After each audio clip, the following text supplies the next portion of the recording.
Today we begin our deep dive into the Gloomspite Gitz. This is the latest faction to join the war for the Mortal Realms. We're going to spend the rest of the week diving into the faction in depth.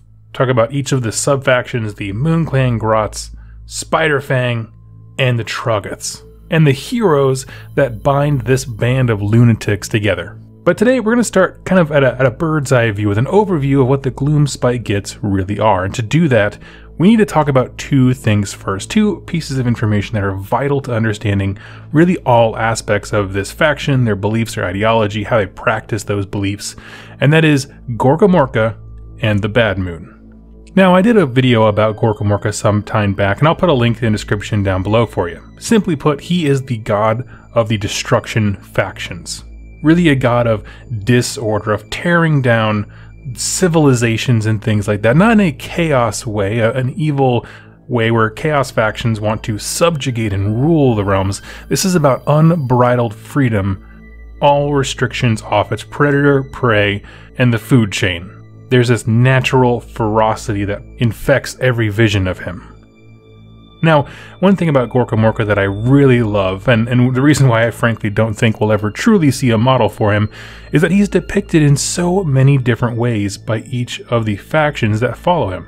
To the Ironjaws, he's a giant orc, or two-headed orc, sometimes two orcs when he's Gork and Mork, and they come together and make Gorkamorka as one two-headed orc. But he's a warrior god who's going to ultimately lead the Great Waa. A massive campaign, really, where it's led by Gorkamorka, and they obliterate all fortresses, civilizations on any other side. That's all the death factions, all the order, and of course the chaos stuff as well, but just kind of going through the realms and clearing out anything that is not as kill or be killed as them. To the Bone Splitters, he is this wild beast spirit that inhabits all the huge monsters that live in the realms. And by hunting those beasts and kind of releasing that energy from the bones, that is their act of worship to Gorkamorka. Well, within this battle tome, we are presented with three sub-factions that have really come together to form a cohesive army. I say cohesive in some pretty strong air quotes there. You have the Moonclan Grots, who see Gorkamorka as this warrior god, absolutely, and they do also understand the idea of the Great Waa, but their role in that is a little bit different. We'll talk about that when we talk about the Bad Moon. Then there's the Spiderfang, who also revere Gorkamorka, but they more worship the aspects that he has brought to the realms rather than he himself. And thirdly, the Troggoths, who frankly are just kind of described as being too stupid to know the difference.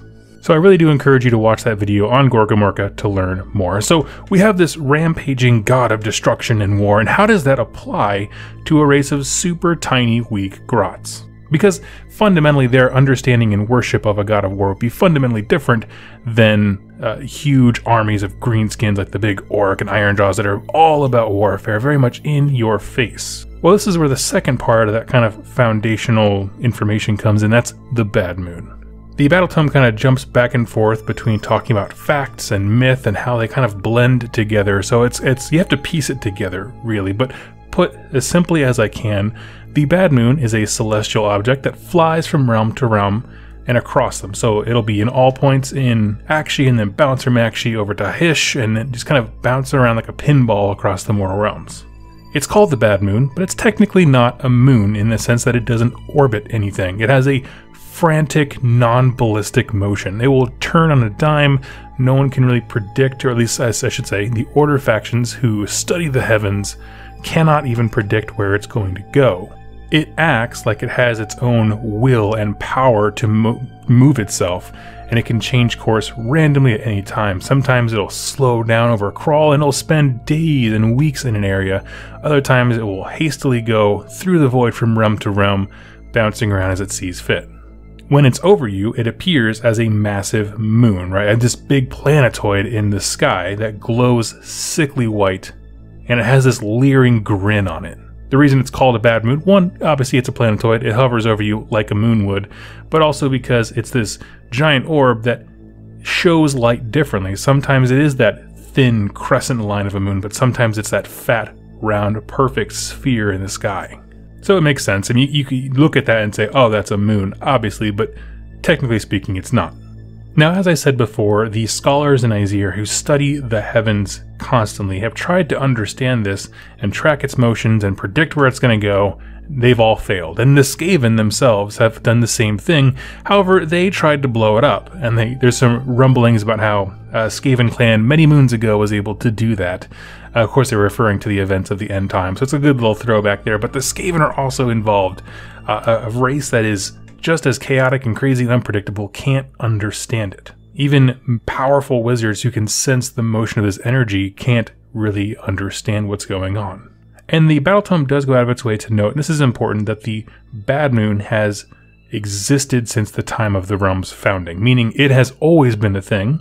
It does also say that during the Age of Myth, there's this point in time where it just kind of stayed in the void, meaning it wasn't actually anywhere that people could see it, but it was known to be there. So it's always existed. It seems to be an integral aspect of the realms, really baked into the universe itself.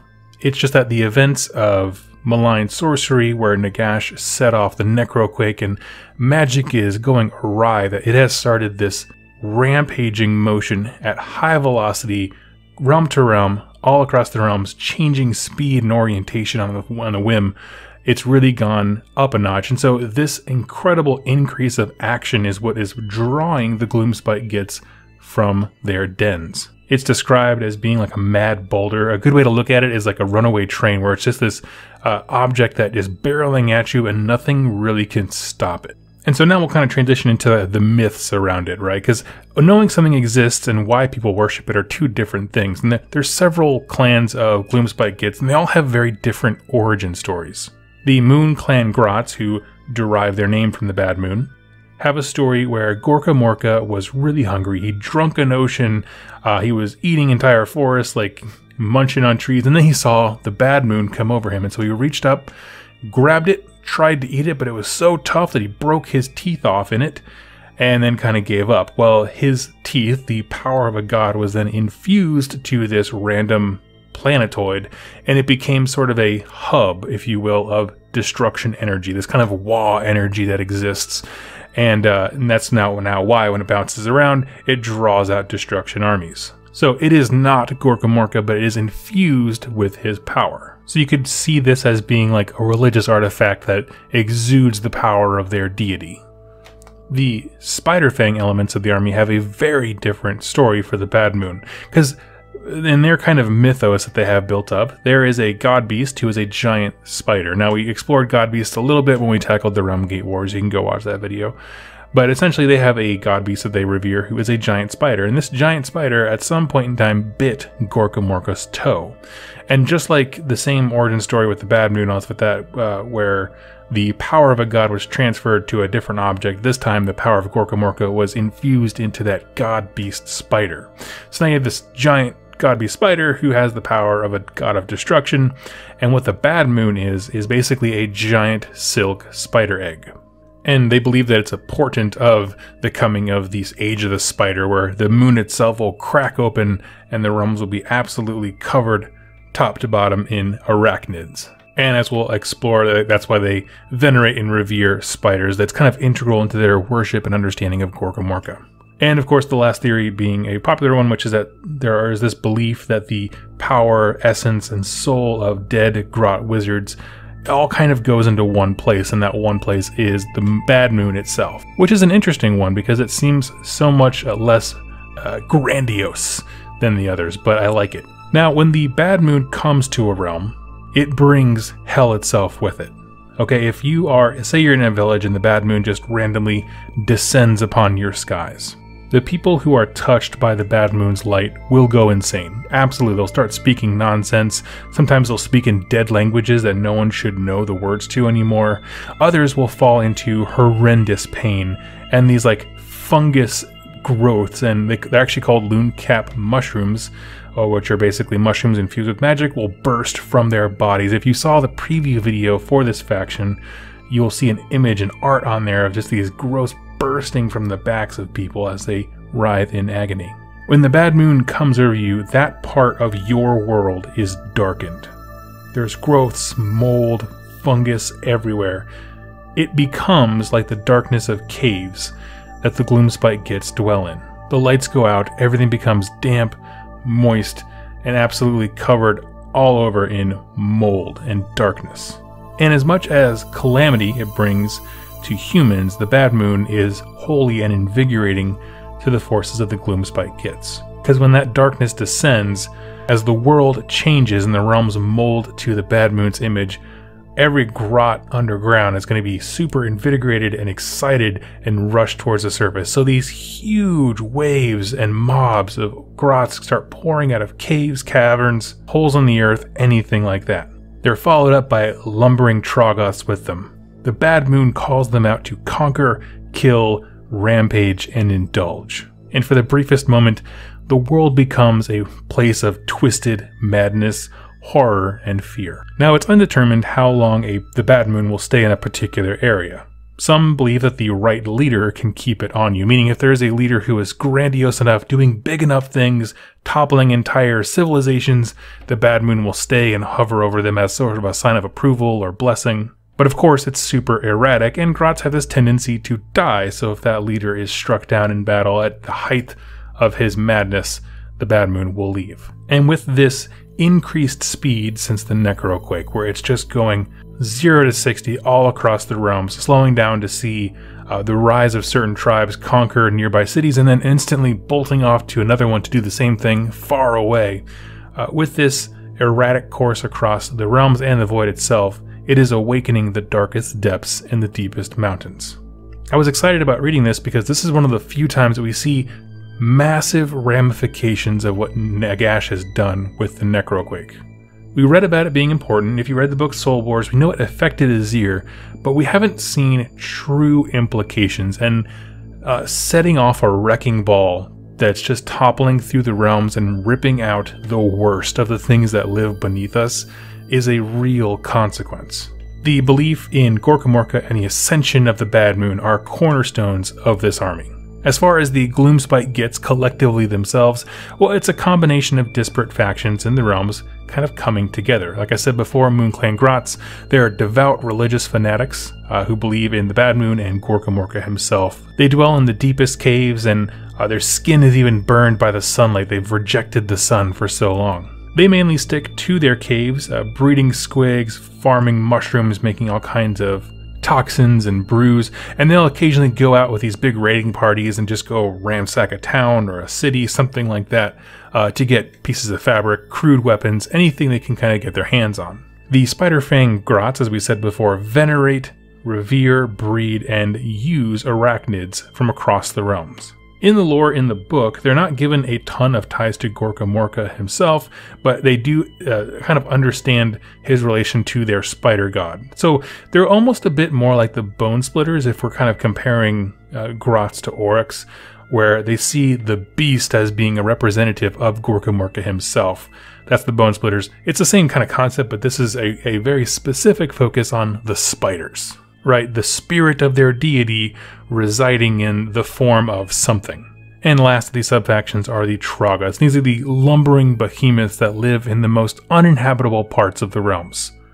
They rise to feed, often and viciously, and they see the Grots leading them to food. And so that's how they have this kind of tenuous partnership.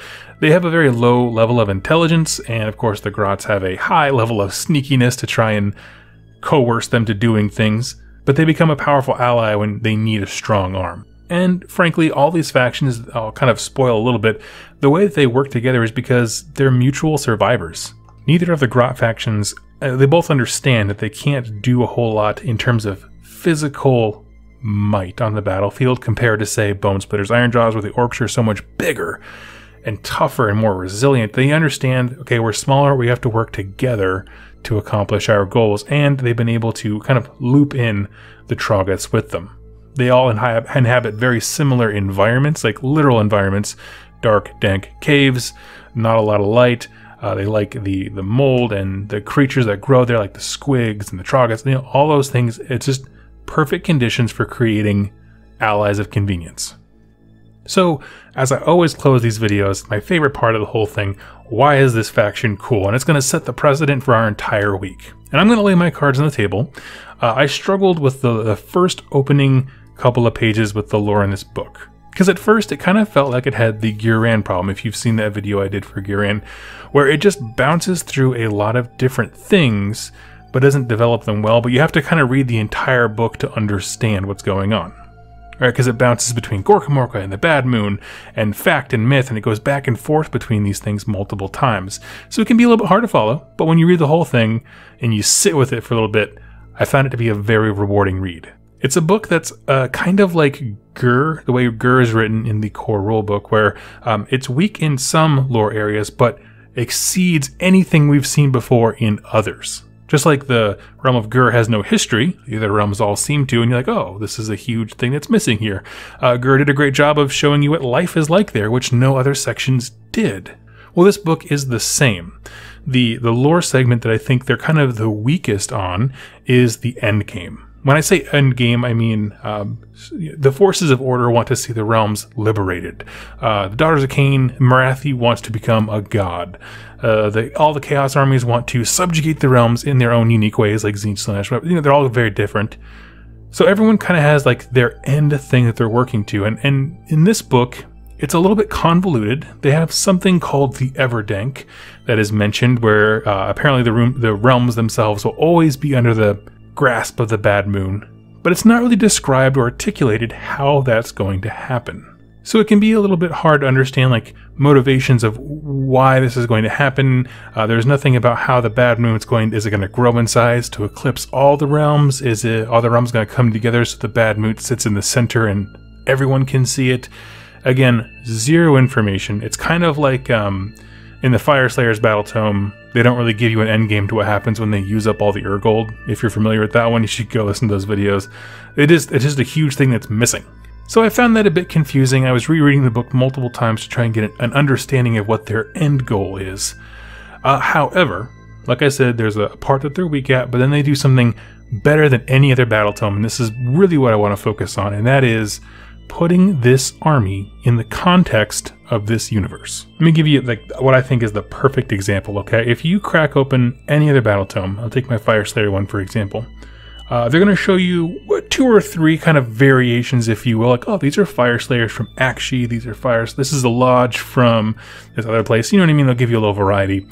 And then there's always this page in every book where it's like, here's a listing of like 12 different Fire Slayer lodges from different realms. Here's an icon for them and like 3 or 4 sentences about what makes them unique, how they're different. And it's fine. It's a little bit of lore fodder to help you kind of get a little inspiration. It doesn't overpower you with information, but you're like, I could do something like that. However, in this book, this thing that goes so much further to putting each clan of the Gloomspite Gitz into the mortal realm. So instead of that, these guys have multi-paragraph entries describing factions, their leaders, their forces. They give you truly fleshed out seeds of inspiration. I believe on one page there's even a map where they're located at. They tell you the parts of Shyish that they're in, and you can create these very elaborate histories that are broad enough for you to fill in your own story, but they really, again, put them in the context of the universe like no other book has done before. And there's 7 of these ideas out there where you can really dive in. I'll give you an example. One of them is the Bad Snatchers. They live in Ulgu. They have a leader that's named and a character to go with them. And there's enough lore to build an army around them, but nothing is limited. By I say limiting, I mean like some of those blurbs will be like, and they focus on Spiderfang, right? Where in other battle tomes an equivalent, it would say like they focus on blank. So your brain says, oh, I'm not going to do that unless I'm going to focus on that too. Nope, in this, they have everything at their disposal, and they just invite you to really dive into this. And one of the common kind of criticisms of Age of Sigmar, it's one that I have myself, I'll be honest with you, is that things can be so abstract that you can have a setting, and sometimes the characters don't feel like they fit into that setting super well without like explaining how they fit in. And again, I think this book does the single best job of doing that. So lore writers, if you're listening, thumbs up, you did great. As for the kind of downside that I talked about earlier, having no end game, I did kind of chat with this over a viewer on, I believe it was Twitter, and their suggestion was simply that because every sub-faction has their view of Gorkamorka and the Bad Moon itself, that their end games would all be different, and he's absolutely true. So capsulating that with a single end game, even though these factions are united, they still have very different ideologies within that. So that was kind of his point. and I wanted to present that because it's a great idea. Another thing that stands out with this faction, moving on with more stuff that I really like about it, is the scale and mystery of it. So, like with Skaven, there are nearly unending numbers of Grots in the realms. Right, their total number is unimaginable, and it's full of fantastic beasts like the Troggoths and psychopaths and delusional leaders.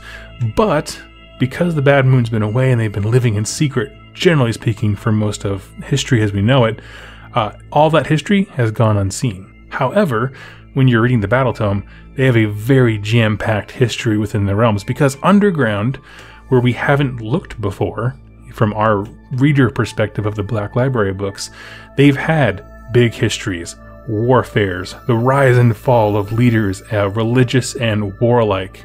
They've seen themselves burrowing accidentally into Fireslayer lodges, and they've had complete acts of genocide on a mass scale on both ends, but on the surface, it's utter silence. So just like with Carriage and Overlords, where they spent most of their time in the sky completely detached from the events that we've known in the Rumgate Wars and the history that it showed us, we have another society here that has existed in utter seclusion. They have a super divergent history from anything else.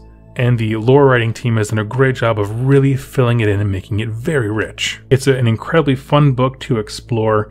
Kind of have your mind open about it, because it is kind of all over the place. We're talking about a faction that is filled with grandiose myth. They're not the most intelligent creatures, and frankly, they're very crazy. Like, there are actually insane people who are hopped up on all kinds of shrooms, or spider fang venom is kind of clouding their mind and poisoning them long term, and so no one is thinking straight. All the people who would record history are utterly out of their minds, and so it's a hard faction when you first glance at it to grasp, but reading this book is incredibly rewarding.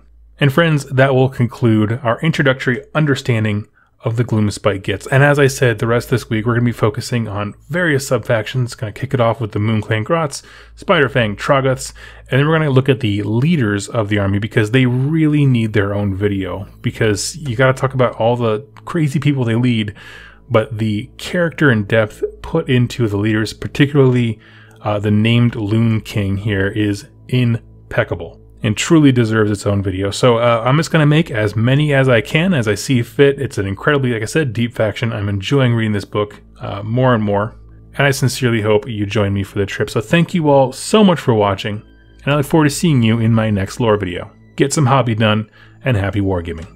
Welcome, Wargamers. In today's video, we're going to be exploring the Moon Clan Grots, how they fit into the Gloomspite Gitz army, how they go to war, a deep dive into the various units that compose the faction, and more. But understand, as we dive into the various units like that, they don't all have the exact same amount of lore. Some are very brief, some are kind of more expounded upon, but we're going to talk about everything that's in the Battle Tome. I want to start off by talking about how they fit into Gloomspite Gitz, like the entirety of the faction itself. And the Moon Clan Grots make up the vast bulk of the army. They are the most numerous in terms of straight body count. They dwell in the dark tunnels and caves that flood the mortal realms. These can be things like simple mountain passages or vast tunnel networks known as lurk lairs. All of their homes are shrouded in utter darkness, damp, covered in fungus and shrooms. They are so sensitive to the light, in fact, that it will burn in complete daylight. While in those caves, they often spend their time breeding squigs, which is another cave-dwelling species we'll talk about in a little bit, refining, consuming, growing, and using chemistry, or rudimentary chemistry we'll say, on all manner of toxins, fungi, mold, anything that they can find growing within their environment. And to give you a sense of what the faction is like, this really is the most religious, fanatic type of follower of Gorka Morka.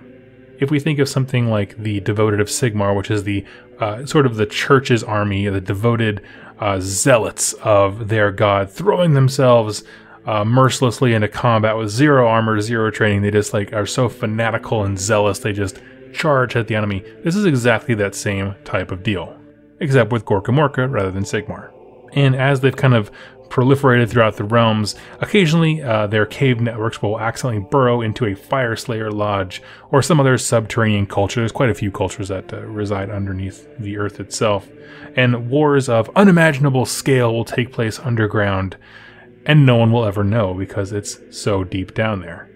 And I just find that idea entertaining to me, much like the rest of this faction where they're very small packages of like epicness, right? They all think they have grandiose visions of destruction and glory.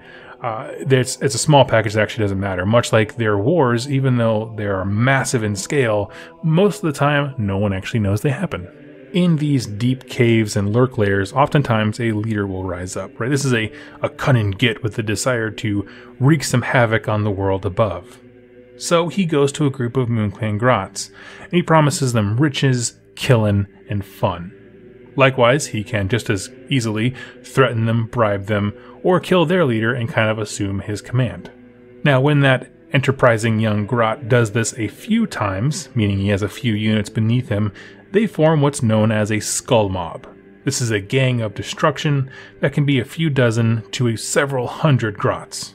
And they pop up across the surface, and they raid, pillage, and destroy for a bit of fun, and also to gather resources. Things like cloth, wood, steel, to make their crude weapons and things like that. As these raids continue and evolve, it becomes easier and easier for that leader Grot to kind of get more units to follow him. He can coerce and bully more mobs into joining his party. If it gets big enough, he can even invite a shaman, like a wizard, on board. And his whole warband snowballs even larger. And here's the thing, within a lurk layer, because these tunnel networks, these civilizations are so vast, there can be dozens of these groups at any given time at various stages of growth within that kind of snowball effect. So that's really to show you how big these kind of clans, these cultures can be, even within one kind of Gloomspite Gitz region.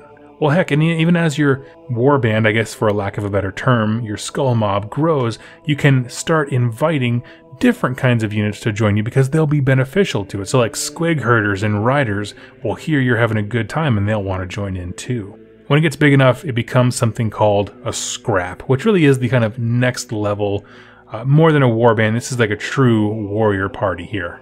This really represents all the martial forces that a MoonClan lurk lair has. The best of the best, the loon bosses, the most powerful shaman. They can rally up several skull mobs, spider raiders, Troggoth herds, everything. It's the level where you stop organizing as MoonClan Grots and you start organizing as the full army, right? Gloomspite Gitz in totality. It can, but doesn't need to, incorporate everything at their disposal. And while raids and attacks can really happen anytime, a full scrap is a special occasion, right? Because it's like an annihilation level event. It represents thousands of Grots, spiders, and Troggoths marching direct under the leadership of very, very key Grots. It could be a loon boss with a cohort of shaman. It could be a shaman leading with his couple of select champions who are the loon bosses. It's a very fluid structure, but it represents all hands on deck in whatever context that looks like for what your army is built to represent. And that's really it for the bulk of the MoonClan lore that we have. There's this definite slant towards religious devotion and numerical superiority that kind of saturates all of their lore. But we're going to transition to talking about the units, which is really going to make up the bulk of this video. And because frankly, there isn't a ton of lore on them each. However, each one of these units has a ton of character. And one thing I also want to touch on here is that the bosses, or all the heroes for this battle tome, I'm going to do a special video talking about them. And I do that for a few reasons. One, if we do it now, there's no context for them, meaning if I were to start with that, you wouldn't kind of understand like what a basic MoonClan Grot is, and so their leaders would kind of be lost on you. But also because, frankly, there's a ton of units in the MoonClan Grot section. There's a ton of leaders, so just for time's sake and being able to make sure the information is very digestible, I split it up. So starting at the bottom, the lowest level, we're talking about the MoonClan Grots themselves. And this is the basic and numerous troop in the army. They number in the hundreds to tens of thousands, depending on your lurk lair. They stand a little shorter than your average man, and they don't have much physical strength, but they make up for that in sheer numbers. So, if you understand this, a basic Grot is incredibly selfish, conniving, greedy, spiteful, and cowardly, but in numbers, their confidence goes way up, and they flood the enemy with a wave of cackling laughs, leering eyes, spears, bows, whatever they have on hand. It's important to note, as we talk about all the other Grot units and also the leaders in a different video, the shortcomings of a grot never go away. They're always these tiny maniacal things that just cackle with laughter and have grandiose visions of the glory of being a grot in a very tiny, weak, frail package. Some Moonclan grots will wield spears, these are called stabbas, and some use bows to shoot from afar, these are called shootas. But in either case, they can often wield nets that'll kind of tear the enemy down, pin him to the ground so that the rest of the grots can get in some extra jabs with whatever weapon they're wielding. And they often have banners to inspire and coordinate, and the kind of power of the bad moon and destruction itself will even see arrows deflected and things like that. So those roles really do come through in their war scrolls. However, as the casualties mount, their confidence breaks, and the unit will often fall apart to backstab another day. So numbers are a key thing. Again, I talked about that. All these lore entries, numbers are always a reinforced concept. Next up are the Sneaky Snufflers, and this is the first of the new additions to the army we'll be talking about. The arrival of the Bad Moon is heralded, as we talked about yesterday, by the growth of a strange mushroom called the Loon Cap Mushroom. These are incredibly powerful ingredients for a number of potions, and they're highly sought after by shamans and other heroes. Well, when the Bad Moon comes, the earth is covered in them, right? Like whatever ground, earth, meaning literally the ground itself, is just they burst forth from the firmament, right? All over the place, loon cap mushrooms. The caves themselves will swell with the life of the loon caps, ushering the grots outward. And understand these loon cap mushrooms, they can be the size of a thumbnail or a tree. So due to their importance, a special kind of squig, which we'll talk about more in a little bit, was bred to basically hunt them out. Thus, the snuffle squigs were born, which is a traditional squig, which we'll describe in a minute again, but it has a massive nose on the front of them to be able to seek out loon cap mushrooms on the battlefield. Also important that they pounce on the enemies who get too close to them. So they're kind of bred to be this fiercely territorial thing, but what they're doing is trying to find their territory, meaning find the loon cap mushrooms. Now, in the course of doing their job, as they're kind of sniffing through the dark caverns and the darker, unforgotten places of the realms, they often find little secret passages, and so that is kind of your lore reason for why they can pop up on the battlefield, or pretty much wherever they want. So they're kind of seeking out loon caps and then are kind of drawn to the battlefield, oftentimes sneaking up behind the enemy. Now to transition into my absolute favorite set of models here. This is going to be the Fanatics. There's two different kinds of Fanatics here. There's the Loon Smash of Fanatics, and realistically, here's how you make a Loon Smash of Fanatic, okay? You get a grot at varying levels of willingness. They don't have to want to do this, but you pump him full of a fungus brew that really just roids him out. As I've mentioned multiple times that Moonclan grots, or really just all grots in general, are extremely weak and cowardly, but you give him super strength, immunity to damage basically, but it makes his mind go in a berserk rage. He goes absolutely crazy, and right as he's kind of roiding out, going full grot Hulk, if you will, you immediately stick him with some spider venom that makes him go paralyzed. So you become stiff as a board and falls over. Next, a team will come, they'll wrap him in chains and stuff him in a bag and carry him to war as part of the Moonclan grot unit. During the battle, either they'll give him anti-venom or it'll just wear off. They attach a huge chain ball to him and set him loose upon the enemy. And it's amazing. This is how you get the grots that just have their big, huge wrecking balls attached to them. That's how they're able to spin around, as they're all hopped up on all kinds of fungus brew that are basically turning them into a one-man wrecking crew. In the actual game mechanics, you don't set them up on the battlefield. You declare that you're hiding them in a unit, and then that unit throws them out during the game. And this is their kind of lore explanation for that. Basically, you chain them up, and that unit has carried this insane, super strong grot with them into battle. So right off the bat, this thing does not have a good retirement plan, right? Because these guys die 100% of the time. But while you're dying, you get to live the grot dream. You have super strength, people are petrified of you, and you're doing insane amounts of damage. And that is why Loon Smasher Fanatics are incredible. But also with them are the Spore Splatter Fanatics. And this is another new unit that was added to the Battle Tome. If you have the kit for Loon Smasher Fanatics, this is an alternate build for them. It follows the same concept as the last entry, but it's far less, in theory, suicidal. One genius grot, apparently in history, got the idea to attach a spore called the Thwackweezer Puff Shroom to a chain. This is a common fungus found in caves. It's like under beds, behind doors, things like that. Places where things don't get touched very much. And when you do touch this particular type of spore, it releases a lung-clogging cloud of miasma. And it's great for practical jokes or spiteful assassinations within the drama of a particular lurk lair. Well, when you get a big one and you put it on a chain, something remarkable happens. The Puff Shroom is taken into battle itself, thrown upon the ground, and a colossal cloud of spores erupts. And it's so big and so dense and so such a good line of sight blocking cloud that I can actually hide entire skull mobs behind it. Because you can't hit what you can't see.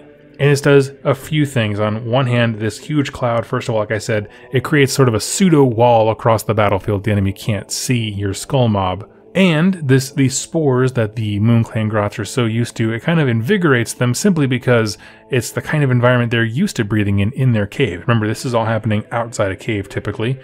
And the third thing that happens is that the cloud chokes and gags whatever enemy they're facing because they're not used to it.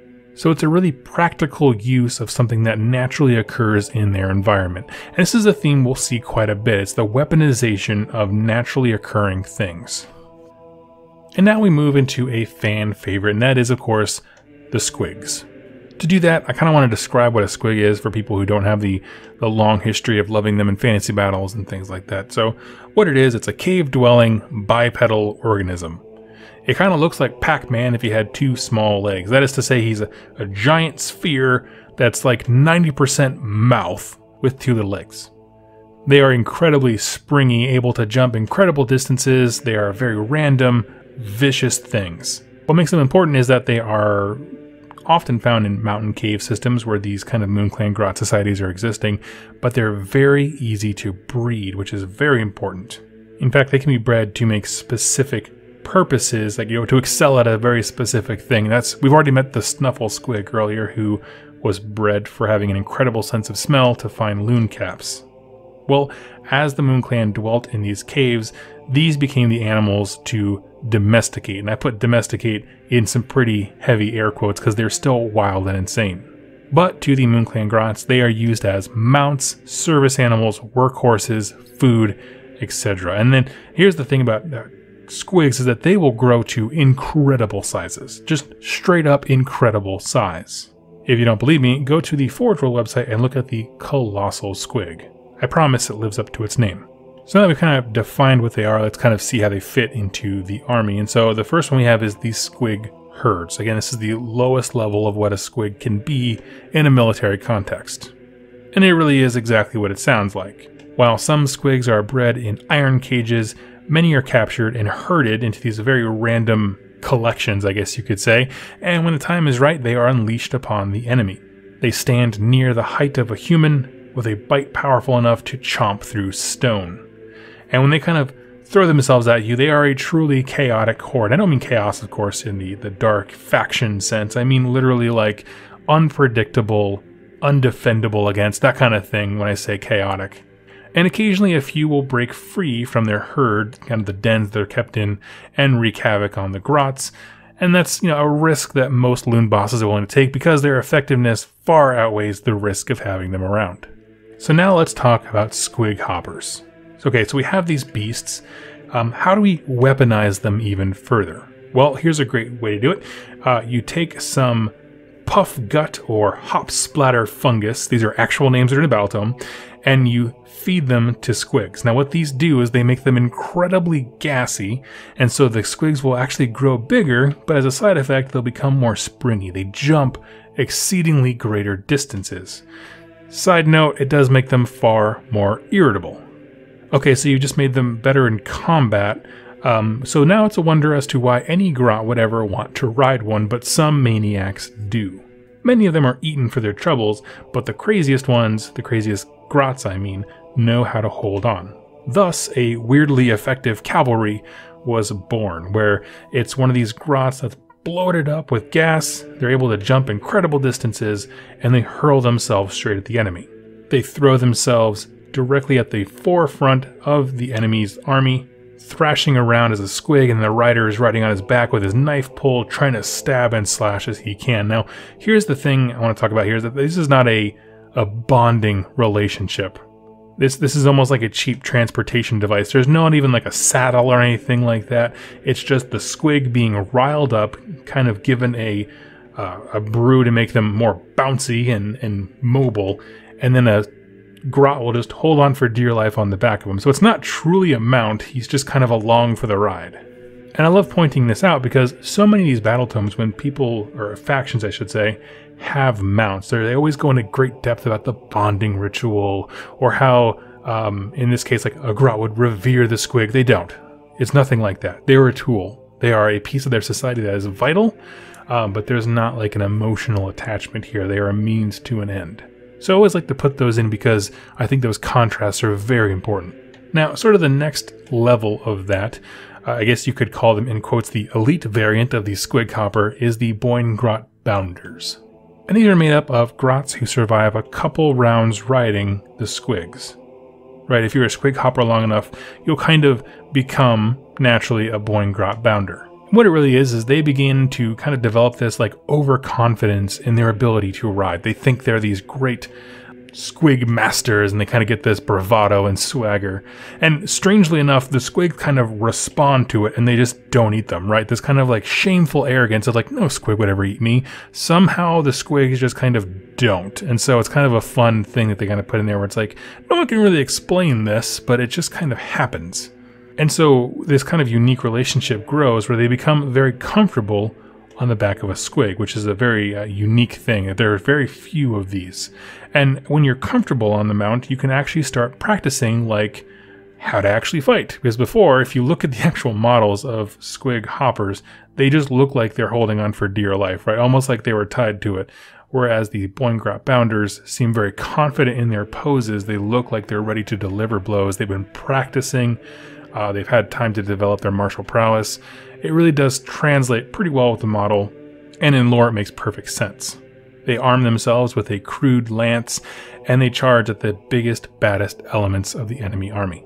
They have an increased focus on tactics, they make fantastic line breakers, they can even be flanking forces because they can better guide the squigs to go to the right combats.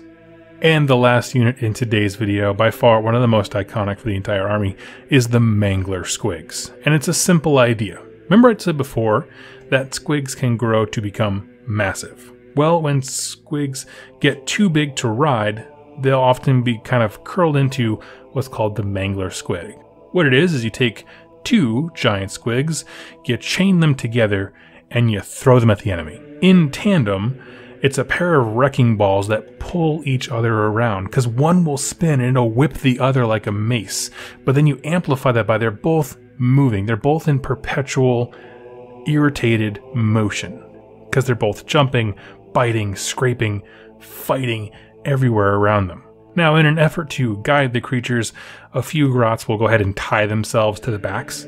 But really they're just there to give very basic directions, because once they close in on the enemy, there is zero control.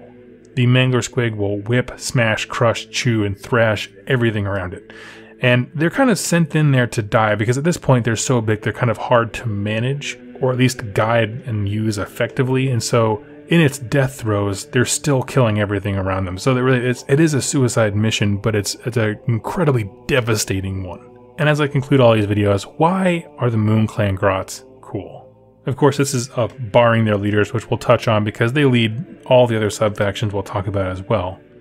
But as I said in yesterday's video, this faction fits into the realms so perfectly, and this range only exemplifies that. The weapons they wield, the potions, the brews, everything, all the animals they ride, it comes from their environment. It's the stuff what the caves look like. Their society was largely in isolation with a single creature and its specific biome. From that, they mastered that creature, breeding, mounts, food, the squig, etc. The natural fungi and growths were cultivated and worked into the society at every level. Moonclan Grots are the denizens of the dark caves, and every part of their culture and warfare reflects that. The beasts, the shrooms, the tattered cloth, the crew weapons, physique. A few other armies give me that sense, that when you look at them, you immediately understand where they come from and how they survive. And I'll say this as purely opinion, that this is probably where most of the character in the range comes from. Spiderfang Grots and Troggoths offer us so much, and I don't want to minimize them at all because they're incredible looking models.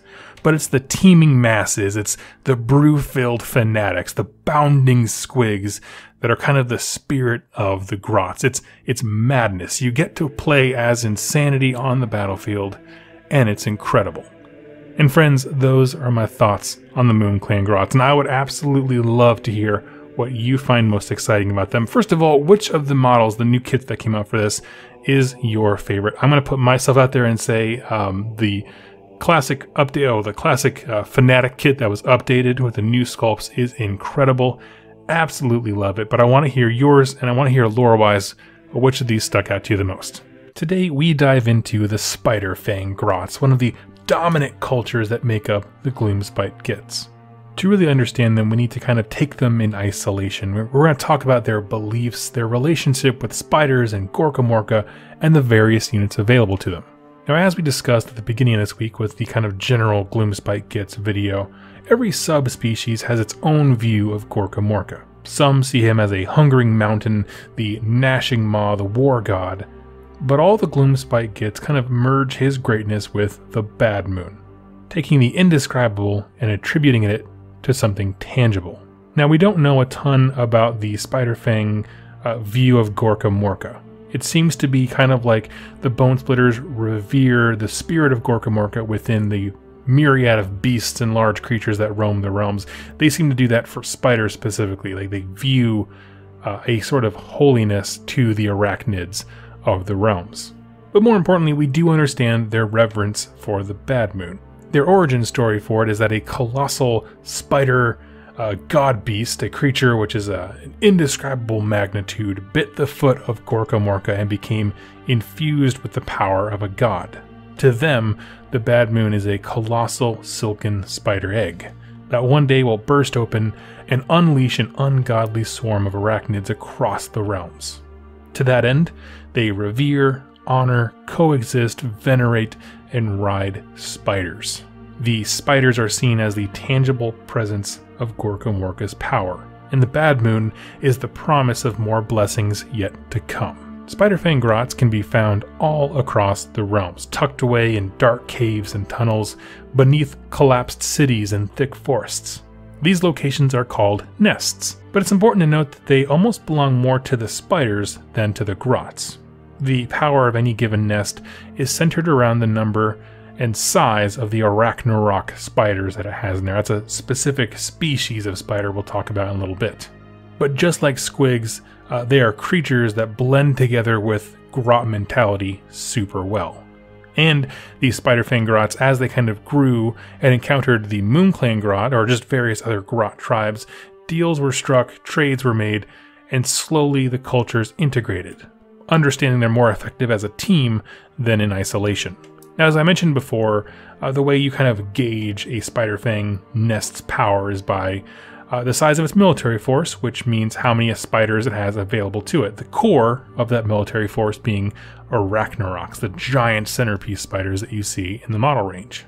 When an army of Spiderfang rolls out, it's known as a stock tribe, and it's almost always led by a shaman. It is they who believe that there's divine venom in their bloods, able to empower and invigorate spiders and grots alike. If you are a big and mean warrior, you can become a scuttle boss, which is sort of like a warrior chieftain and champion for the shaman. So it kind of creates an important distinction between them and Moonclan Grots, because we see instantly Spiderfang have far more organization. It's still very fluid, but there is a particular devotion to shamans. Like the people who wield the divine venom in their bloods are always going to be in charge. There's a firm tribal leadership hierarchy. It's flexible, but it's generally the same across all Spiderfang tribes. And when I talk about organization and kind of an intelligence, for all their cackling and screaming, the spider mounts themselves are not like squigs. The arachnids are intelligent, largely silent creatures of incredible might. They display the mind of a true predator rather than that of being like a wild beast that's let loose from captivity. They're able to set traps, sneak behind the enemy line, hit soft points, pull enemies away in a web, things like that. And then, of course, this army is followed up by the Ragnars, who deliver the killing blow. So where the MoonClan Grots have the bodies to accomplish their missions, Spiderfang have the mind. And I enjoyed that. I like that it's different but very complementary. And so now we're going to transition to talking about the units. And because of the way that the book really dives into the lore of the Ragnars, there's more here than I initially expected there to be. We'll always, as we do, start at the bottom with the Spider Riders. This is the main fighting arm of any Spiderfang raiding party. The equation is simple.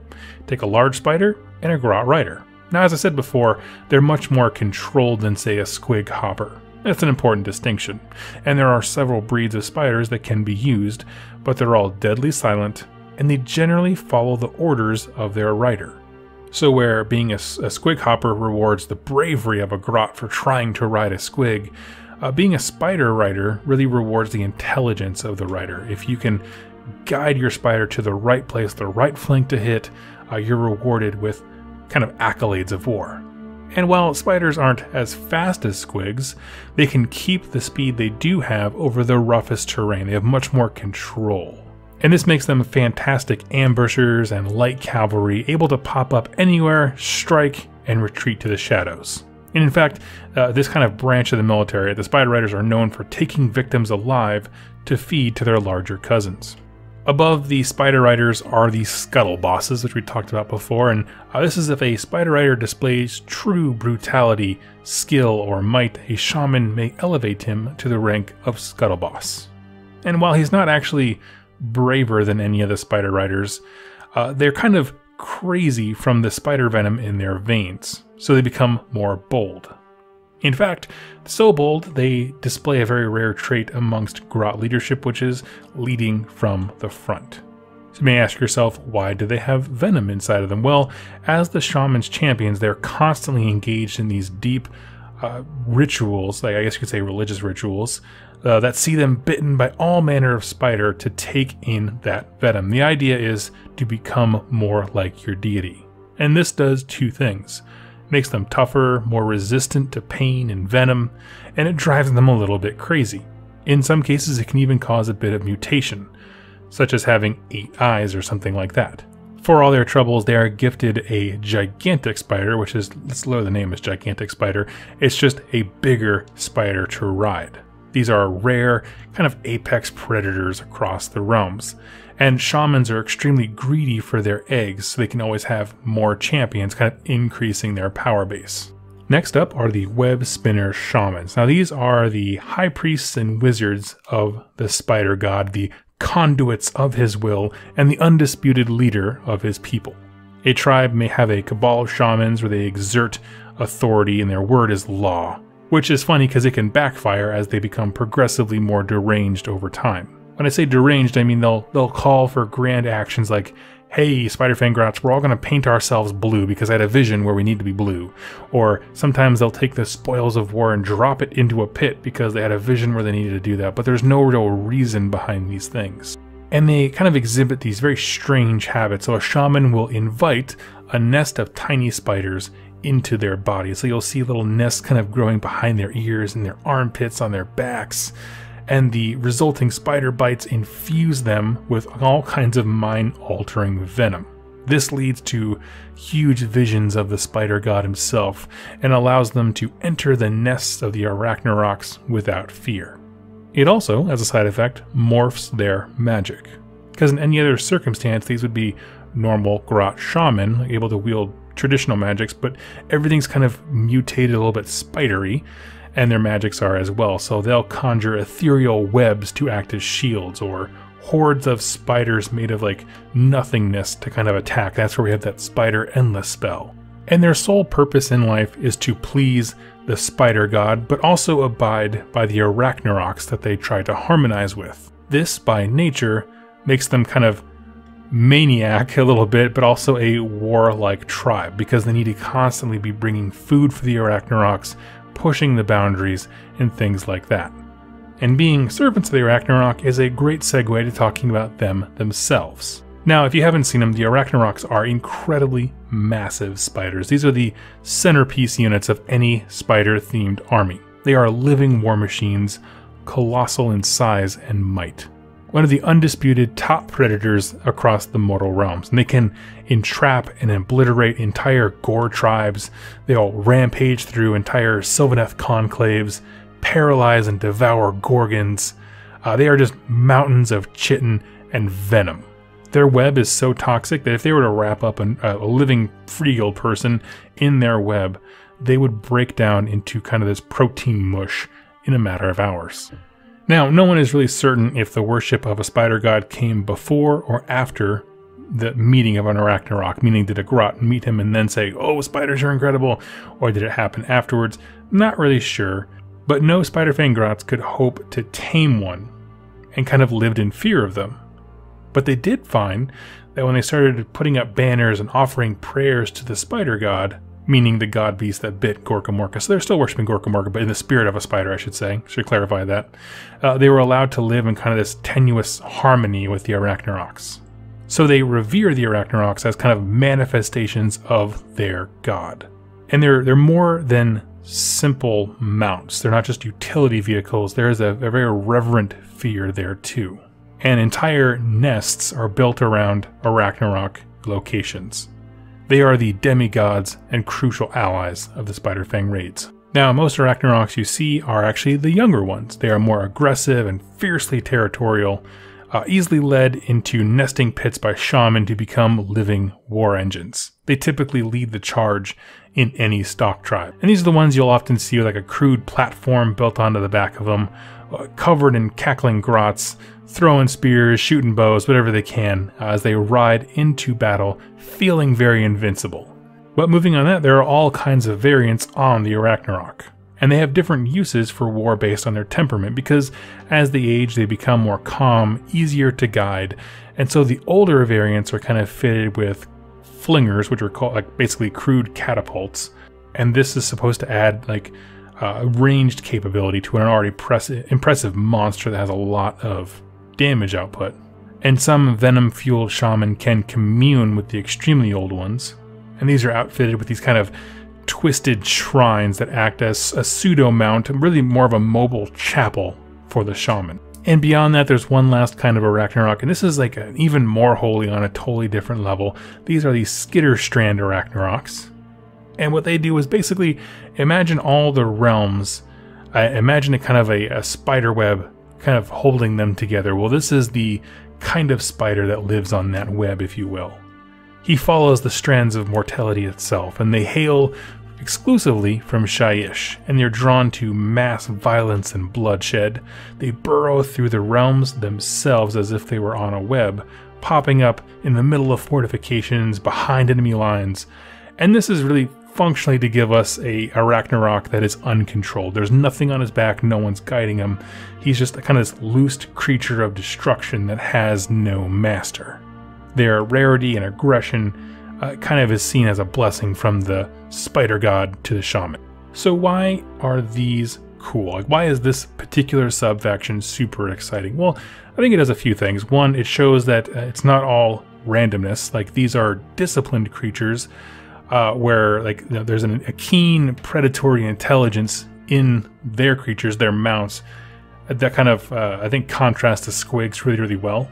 These seem much more focused. There's fewer units, but they have a very specific role in the battlefield, and I absolutely love it. In addition to that, the Ragnarok model, no matter which variant you build them as, is incredible. I think it is truly one of the coolest models that GW has made, just because the sheer scale of it is absolutely awesome. And giving us all different kinds of War Scroll profiles based on how you actually assemble and build it, I think only really adds to that. Where the Moonclan Grots really excel in flexibility, like your Skull Mob can look like whatever you want it to look like, with all kinds of different leaders and things like that. I like the kind of pseudo structure we're given here. Like this is a very organized religious type of thing. Moonclan Grots are religious fanatics as well, but this is more, there's a higher structure, a hierarchy, if you will. And I like it. I think the way it was written was very, very interesting. I wish that they were compared more to the Bone Splitters, because I get that same sense from them when it comes to their reverence for a living creature as an embodiment of something divine. And I think that that is absolutely what we're trying to drive at. I will add that there is kind of this blurry line between, like, okay, so are you worshiping the God Beast, or do you actually worship Gorka Morka? But the two, I don't see anywhere in the lore that they're really divided. Like, I think they worship Gorka Morka through his power infused in the God Beast. So, like, I think ultimately it is Gorka Morka, but the aspect of him that they see, that they interact with, that they've been able to survive with, is this spider god. So friends, I would love to hear your thoughts. Which of these units do you find the most interesting? I can't think of anything new that came out specifically for this sub-faction here. But again, like I said, I really do love the Ragnarok model, particularly with the shrine on the back. I think describing that more as a mobile chapel rather than a mount, I think, is more accurate.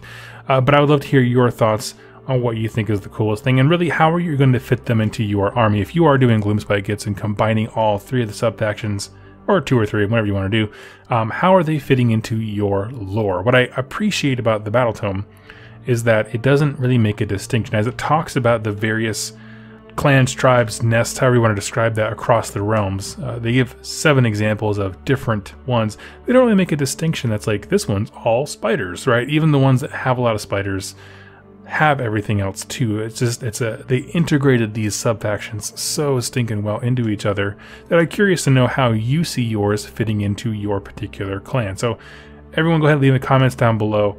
Thank you so much for watching this video. I look forward to seeing you tomorrow. Today we continue our dive into the Gloomspite Gitz by examining its leaders. At the top of the week, I said I wanted to do them all in their own special, unique video, because I thought it was important that you need to see the range of models and units and the different kinds of insanity, frankly, that they're leading to really appreciate what they do. Because the real question is, what type of cunning and malice and aggression does it take to lead this kind of army? And I feel like you only got that sense when you've looked at everything else. So today we're going to talk about the leaders, the loon bosses, the shaman, and more. But before that, I want to kind of jump back and cover a few things about all of them collectively and how they fit into the army. One thing I really want to drive home emphatically is that these are all grots. No matter their position or power, they still are the same as kind of the weaker cousins. They're small, cowardly, malicious, and cruel. They exude a kind of horrific type of humor, and they do so in a very tiny package. They're all boastful, overconfident, and filled with these delusions of grandeur. And as we talk about these units and what they do and how they add to the army, I want you to just never lose sight of that, because that's super important to the character of who they are. They may be heroes, but they're not heroic, if you know what I mean. At the same time, kind of complementing their tiny size, they all have an ego, power, or charm to take the lead of those around them. Whether it's through inspiration or death threats, they're able to rally an army together. They are the originators of kind of that snowball growth of warbands that happened within a lurk lair, as we talked about on day 1. They forge pacts between Spiderfang and Moon Clan. They choose the targets on the surface. They hear the Bad Moon itself. These are really the movers and shakers of a faction filled with character and lunacy.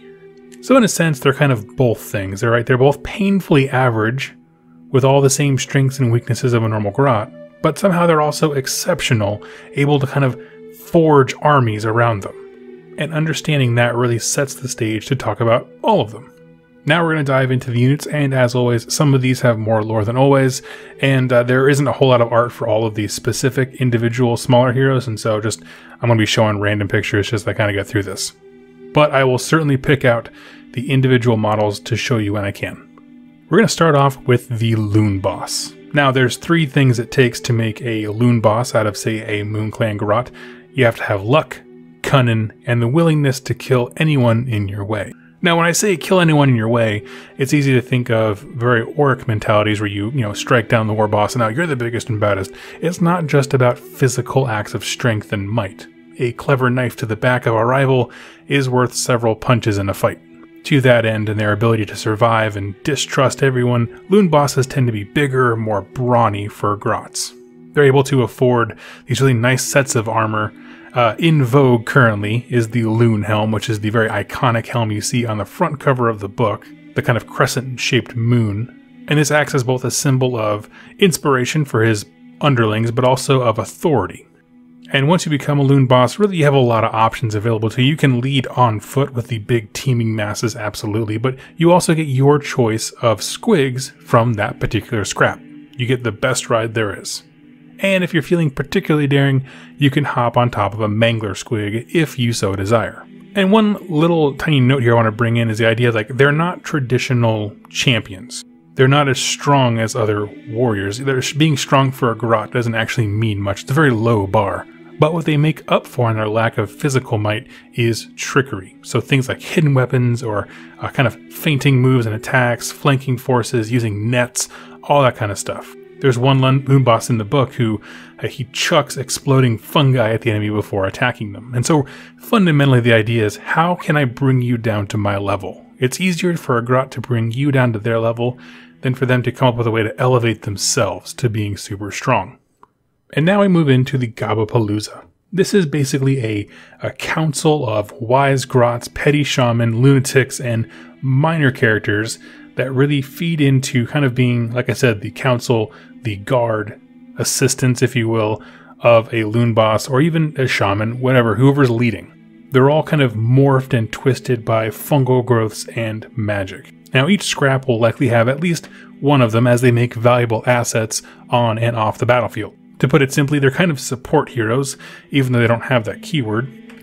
And they're kind of listed as one bulk entry with like 1 or 2 sentences each, so I'll just rapid fire through them very fast. The first one is the Scaremonger, and this is one where one grot will dress up with a disguise of the sun itself, and the idea is it's the sun riding out on the back of a squig. So you have the sun up top, you have the squig skull down below, and it represents the god beast Boingobs attempting to eat the rum of Hyesh, and he burned for it.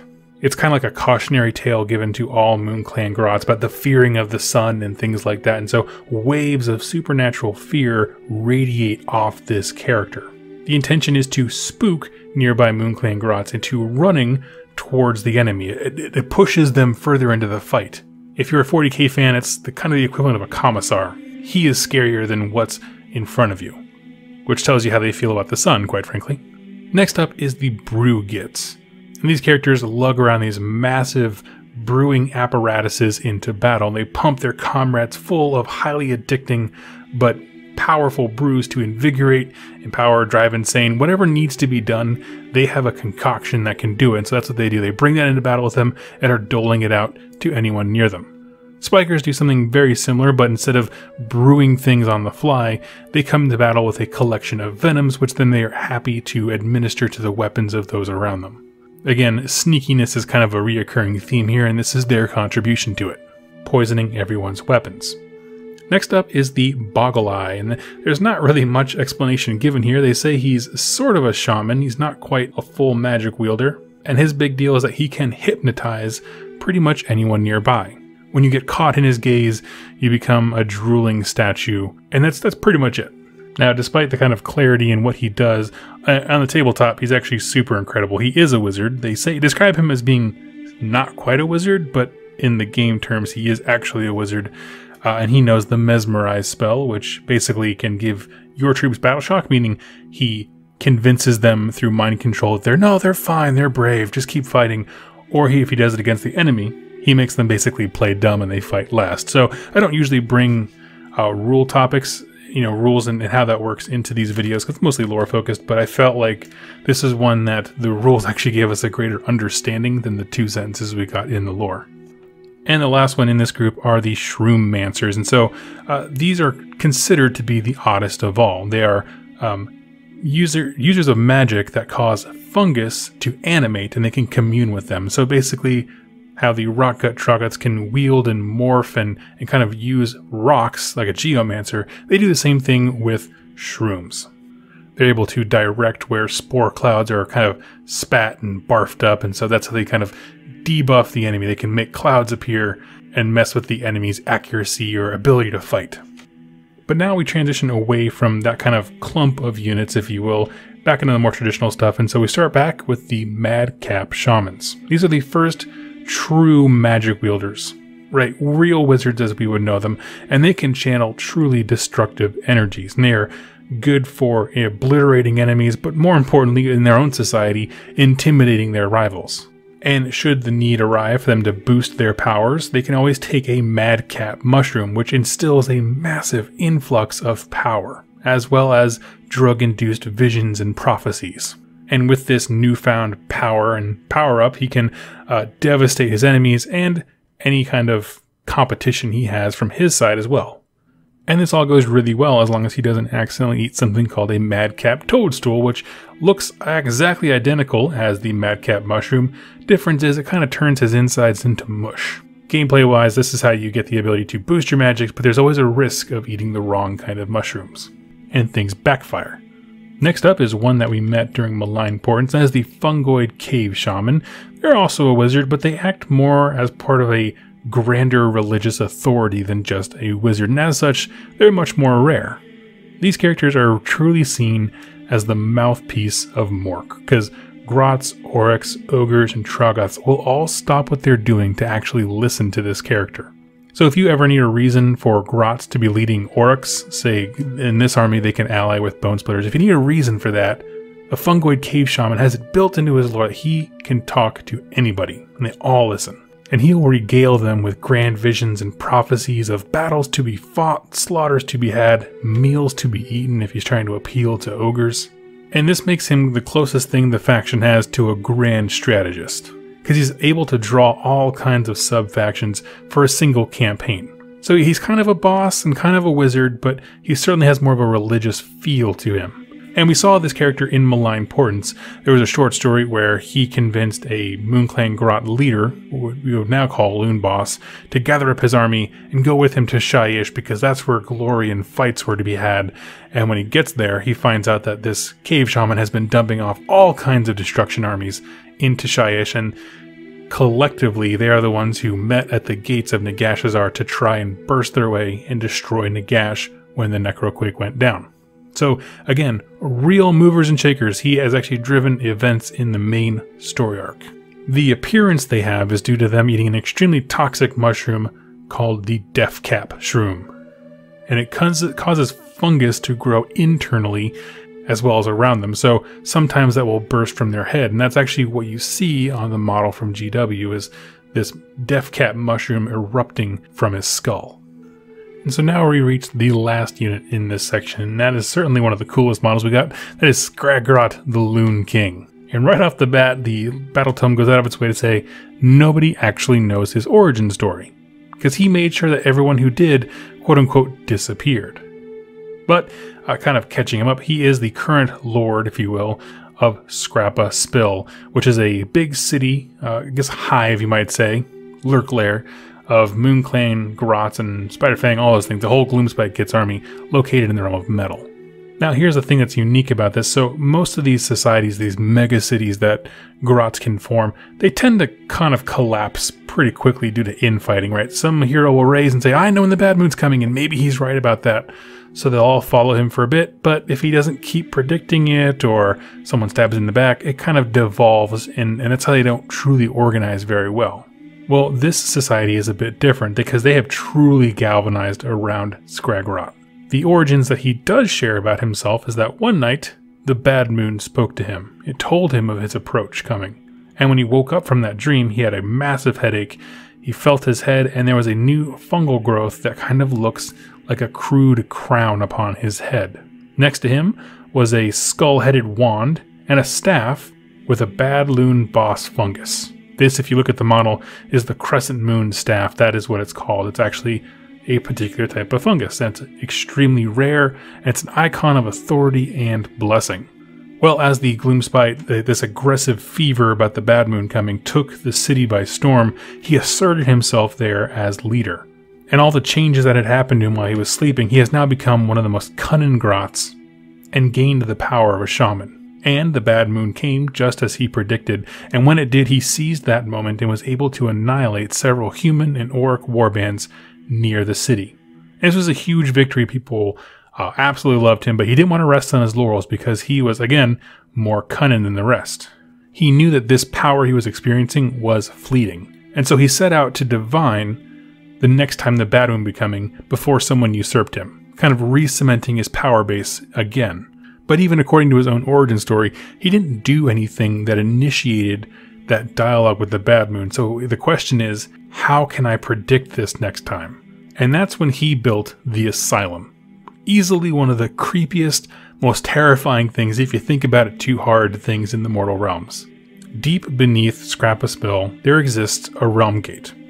It's guarded by 4 armored Dankhold Troggoths, and this is a special realm gate. It has no name because it doesn't really go anywhere. When you walk inside of it, it leads to like an oubliette, which is it's like a dead-end pocket realm, if you will. Not super big. Well, after the events of malign portents, right, wizards, seers, prophets sprung up across the realms. People were having weird visions of things to come. Some of them were about the Bad Moon. And these people became Skragrot's single obsession. Through raids, attacks, kidnappings, he has collected a large amount of these people who were babbling all kinds of prophecies. The idea being, I'm going to collect them all in one place and they collectively will tell me when the Bad Moon is coming, and I, because this place is secret, will go to the people and say, hey, the Bad Moon's coming, and take credit for it.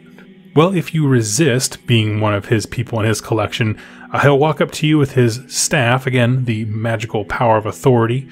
He'll bonk you on the head 3 times with it, and your body begins to go through one of the most horrifically described transformations in any of these books. Your skin becomes rubbery, your limbs stop functioning, and you kind of warp in the most nasty body horror way into a giant living mushroom with a screaming face on it. And your face is still functioning. You can still talk, you can still scream, but your body is in agony. You've changed into a giant mushroom. Now the only thing that your brain is filled with is visions of the Bad Moon's coming and the horror that it brings with it. And having this room full of these prophets and seers and wizards all babbling about the Bad Moon has actually given Skragrot the most impressive record of Bad Moon predictions to date.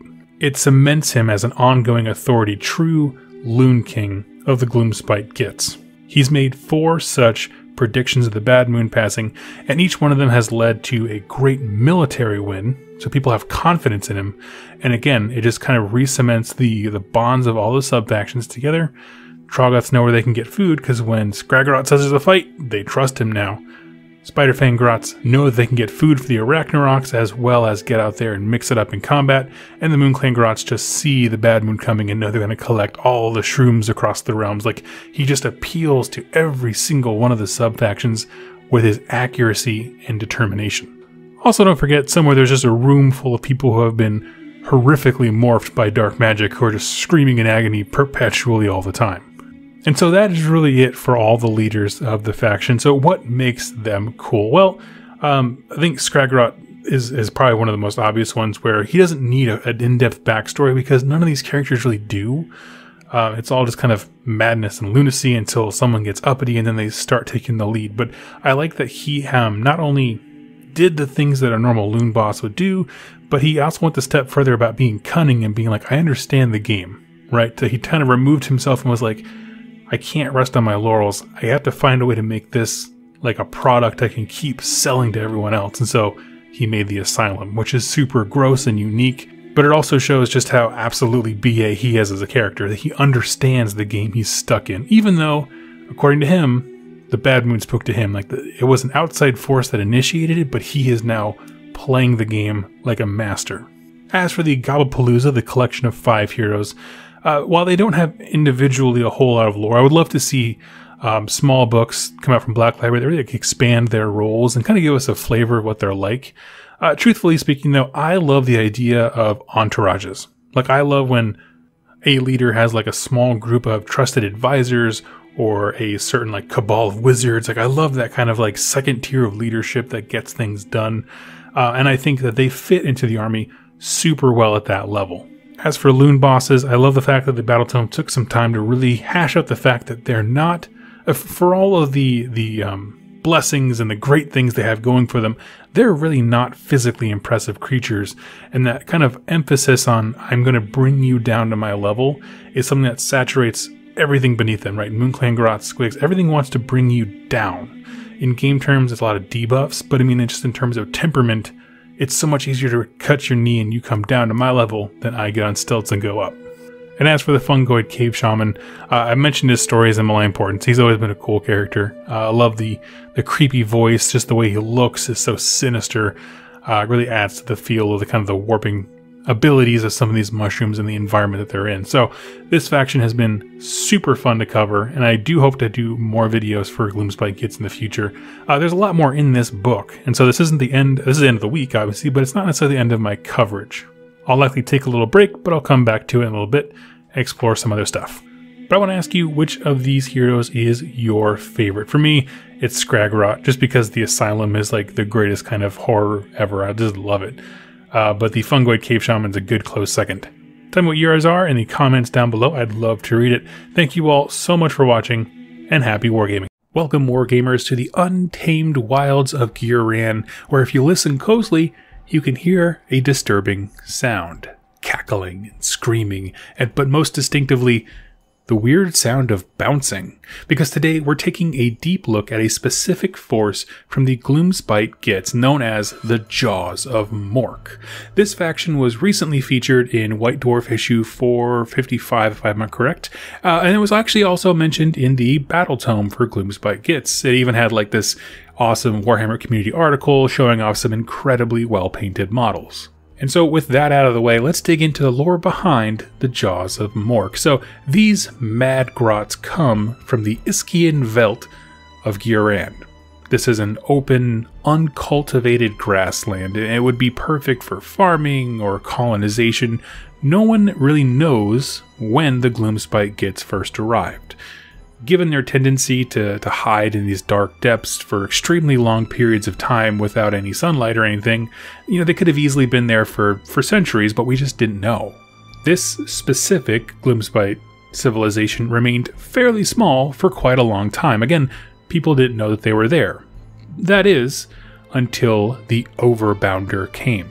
And I'm simplifying this story a bit because I just, with all these, I really want you to go read them. Because I don't want to just straight up read the article to you, but this relatively small army of grots was led by Rizza de Red. He and his kind favored squig riding and racing, always looking to paint things red, because in their mind, the red ones go faster. Well, one night, a loon boss comes bounding in upon his own set of mangler squigs, named Gobbet and Champa. He arrives and immediately challenges Rizza de Red to a squig race, where he promptly defeats the former leader, and now this mysterious loon boss, known only as the Overbounder, asserts himself as the leader of this entire Gloomspite Gitz army. So let's talk about this guy. The societal structure, I guess for lack of a better word, that's in some pretty heavy air quotes structure of the Gloomspite Gitz is what allowed him to just roll up and take command.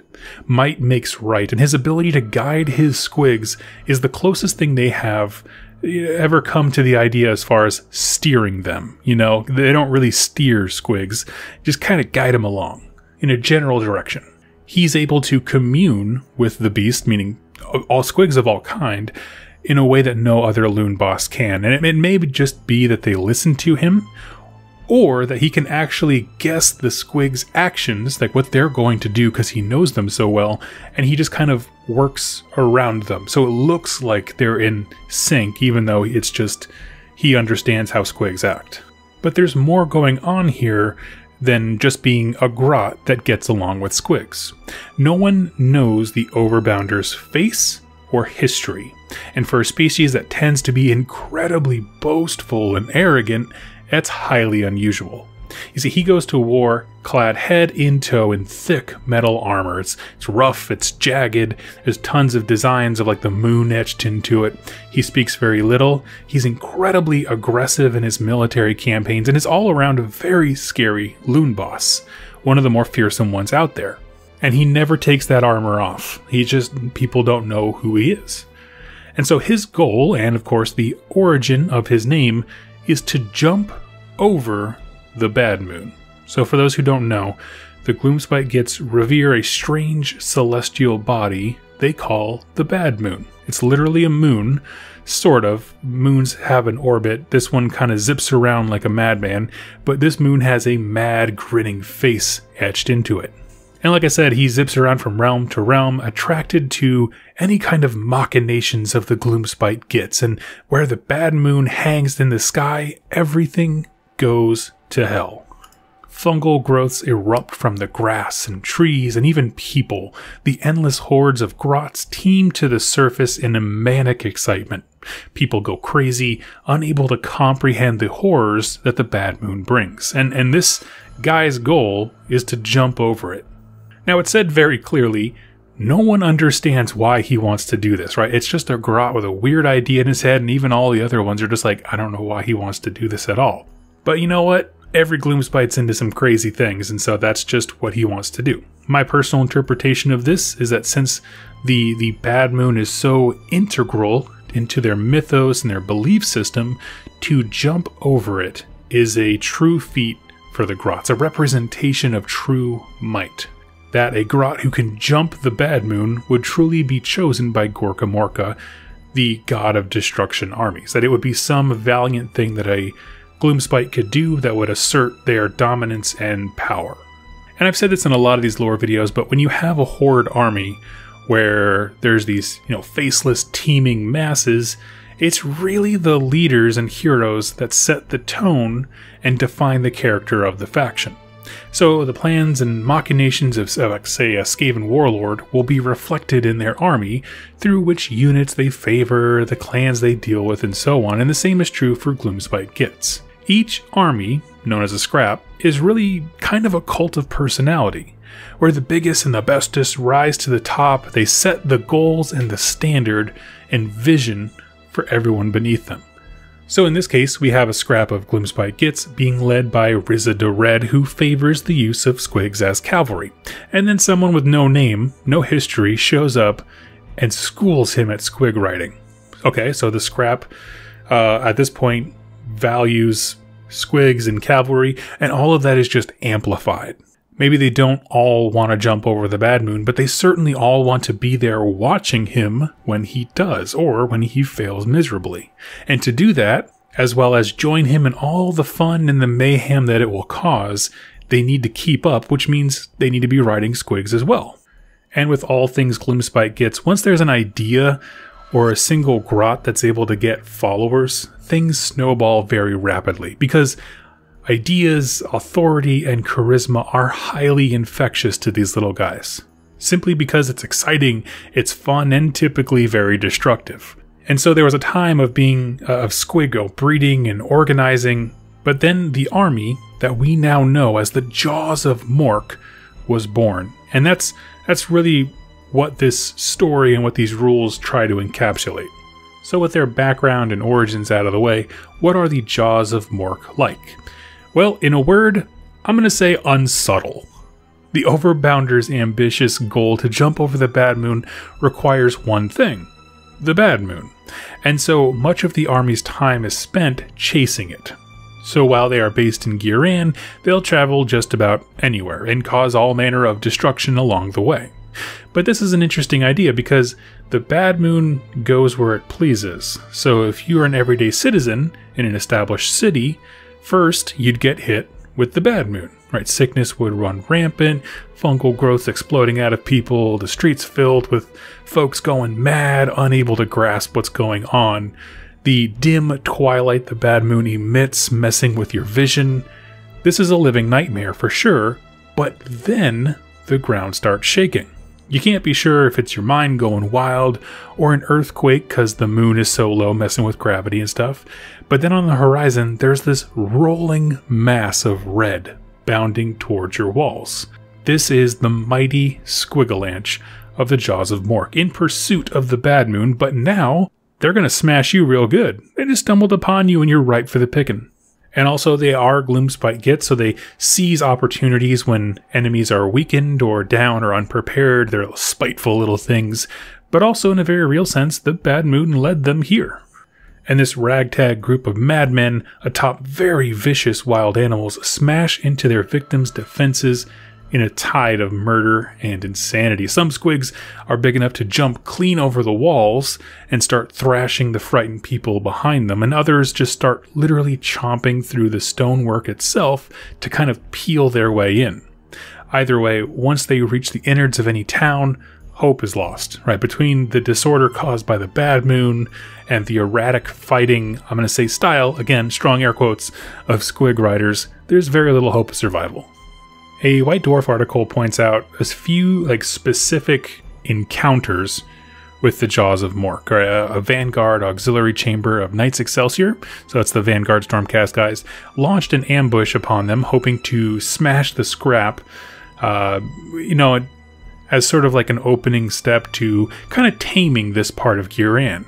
But what they realized too late, though, was that the Grots that they ambushed and killed were just the rear guard of the Jaws of Mork, and so when the rest of the army turned around, it annihilated the Stormcast to a man. There's another great story where they run into a horde of Boingot Bounders known as the Loon King's Lancers. It's just another squig-based army, but they owe allegiance to Skagrot, the Loon King. He's like the crazy leader of the Gloomspite Gitz. They've all heard about him, and now Skagrot has heard about the Jaws of Mork and has basically said, "You're going to serve me." But the Overbounder declines and a fight ensues, which is pretty typical stuff for Gloomspite Gitz. You have one leader in authority, another one tries to seize control, and they fight and they scrap amongst themselves. But one note that makes this humorous, they chose to have this fight right in front of the front yard of a fortress called Guzgummer, a dwarven keep. So try to imagine this, right? Two forces of largely uncontrollable animals just running mad at each other. No steering, no direction, lots of screaming. And you're watching all this insanity play out like on your doorstep in your front yard if you're the dwarves, just looking like, wait, what? And all that stuff. All that chaos you just got pulled into. And so here at the end, I always want to talk about, why is this so cool, right? I will always have a special place in my heart for the Gloomspite Gitz. They're crazy, but in a way where they just pull everything around them into it, right? Like, it's just this kind of craziness you can't ignore. It's so wild, it's so out there, and it just, all the events around them are drawn into their little drama. Their internal logic is completely legitimate, right? But the way that they view the value of a Grot's life, or what their purpose is, and how important they are, all play a role in taking these tiny little madmen into shaping world events, right? Crazy like a fox, okay?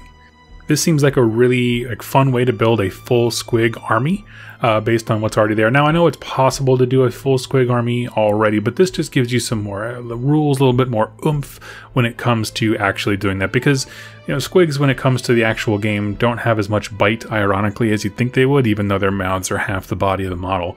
But this really does give them a little bit more teeth. It's also another great demonstration of having a hero who sets the tone and the theme for an army. And so if you do have yourself a Loon Boss on Mangler Squig, you're all set. And one thing I wanted to add here is that I love the fact that Games Workshop took a lore snippet from the Battle Tome, because that's the first place I remember seeing it, and then they fleshed it out. They made a full article with a few historical notes, some allegiance abilities, and then of course had the whole painting thing up on Warhammer Community. So I feel like they took one little nugget of an idea and just expanded it ever outward. Now I want to see more things like that, because we do see in these battle tomes, they're really great about dropping alternate versions of an army or some weird motivations, that kind of thing. But it's different when they actually take the time to flesh it out. No, this is actually a thing that lives in the world, and you can be connected to it, engage with it, and of course, obviously, use them in the game. So I thought it was awesome. I'd love to hear your thoughts. What do you think of the Jaws of Mork? I know it's been kind of a Gloomspite Gitz heavy week.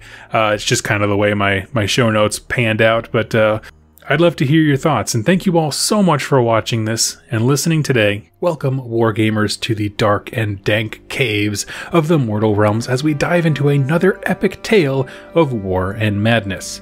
Today's story comes from the Gloomspite Gitz Battle Tome. Because I finished writing up notes for that review of the Gloomspite Gitz Start Collecting box, and I'm still kind of on the grot train, so we're going to dive right in to Bricket's Trap. The Slaaneshi warbands of Prince Magnific's the Glistening reave through the tunnels and vales of the Shambach Mountains. They drive out dozens of Moon Clan scraps who ally under the leadership of Loon Boss Bricket, but cannot defeat their persecutors. Then come the signs. Snuffle squigs go wild, loon caps blossom, and shamans begin to rave. Realizing what's coming, Bricket lures Magnific's horde into the Great Shroom Vale, where, sure enough, an impossible bounty of magical mushrooms is growing.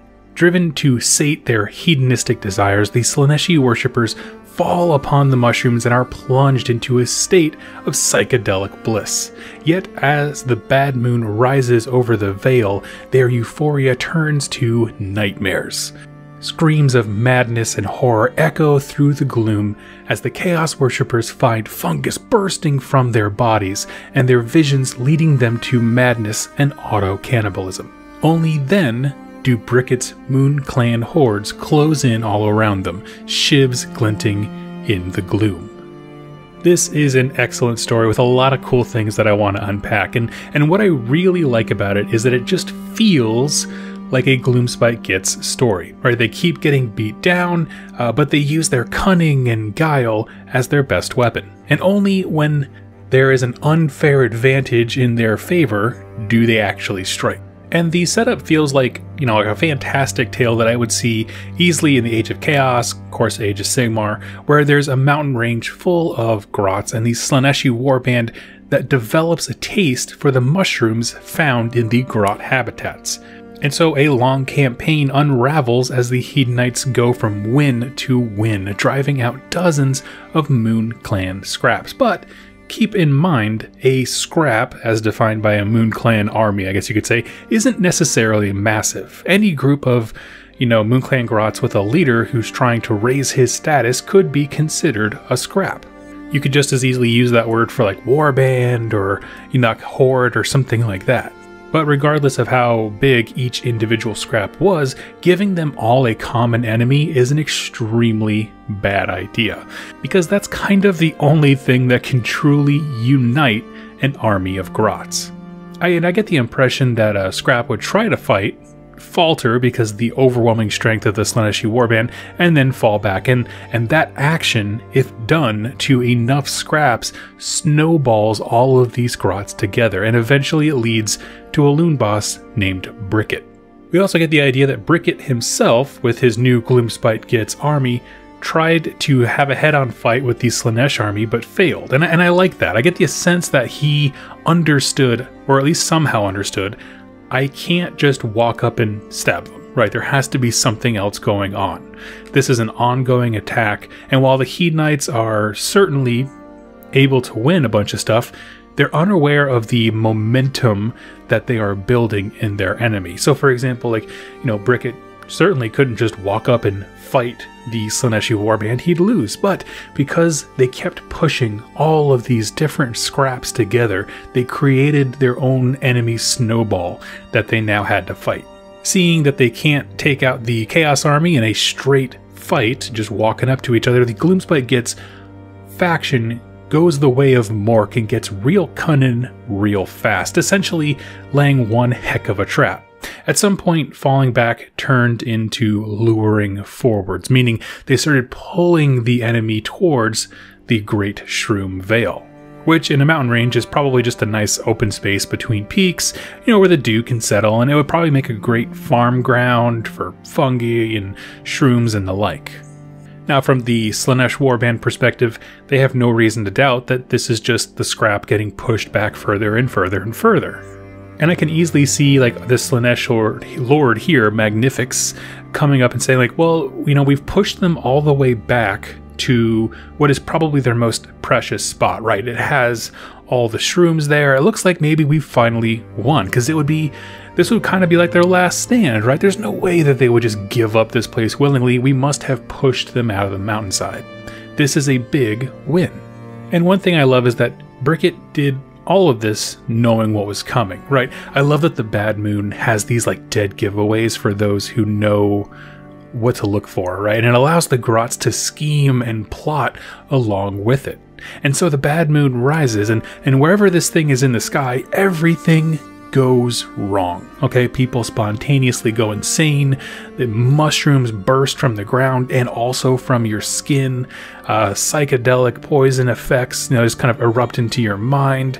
And in this case, the Slaanesh army was in for a bad trip in particular, because fungus started tearing out from their skin and they go nuts, resulting in auto-cannibalism, which if you're not familiar, it's just you start eating yourself.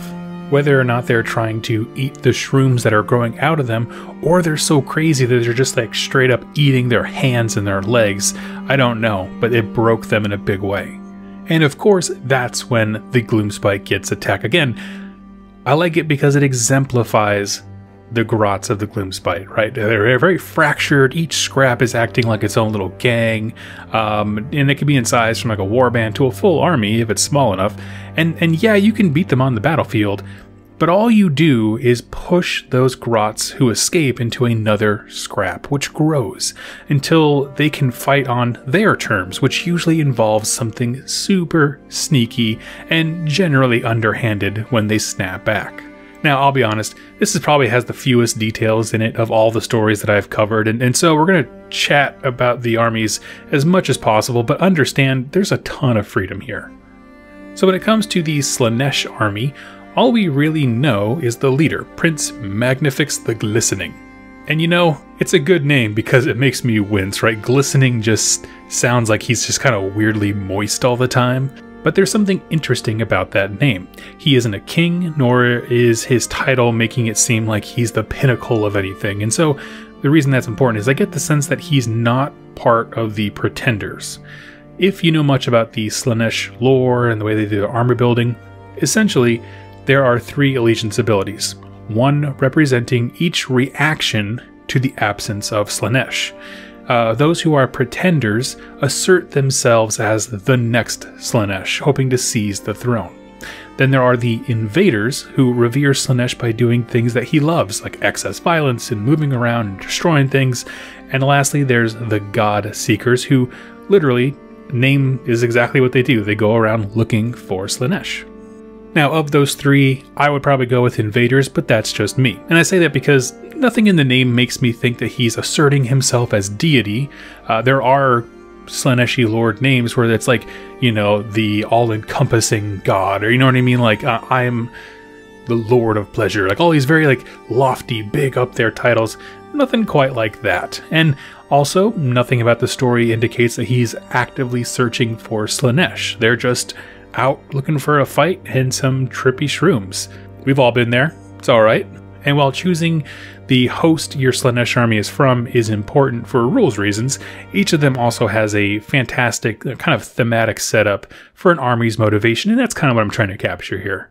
For the Gloomspite Gitz, we only know a few things. We know there's at least one loon boss named Brickett, of course. He favors Moon Clan Grots, which could include things like squigs and that kind of stuff. They're all part of Moon Clan. He has at least one pack of sneaky snufflers, who are the Grots with like the huge pig noses that are always looking for shrooms. And it's very reasonable that just about anything else can be fielded. Remember, this whole series of events is happening across an entire mountain range, so all of the Gloomspite Gitz stuff is on the table, right? You know, because there could be one peak that has Spider Fang, there could be some Trogs on a lower level and something else, so don't feel like it's stifling you to only focus on Moon Clan. Now, let's talk about bringing this to the table. It's kind of a hard one to capture, if I'm honest with you, because to me, you could do it as a campaign, for sure, across various peaks, with the idea being whatever Gloomspite Gitz units survive at the end of your game, they get added to the next one, and you can literally use a campaign to simulate that whole snowball effect of armies getting bigger and bigger and bigger, and it'd be kind of crazy. But certainly one of the easiest ways to do this is, frankly, just by looking at a battle plan. And so I went for a blast from the past. This is a battle plan from the Mighty Battles book, which was the first Age of Sigmar released when the game launched. It's called Hold or Die. It's a first edition battle plan, but they actually hold up very, very well. It's set up like as if there was an attacker and defender.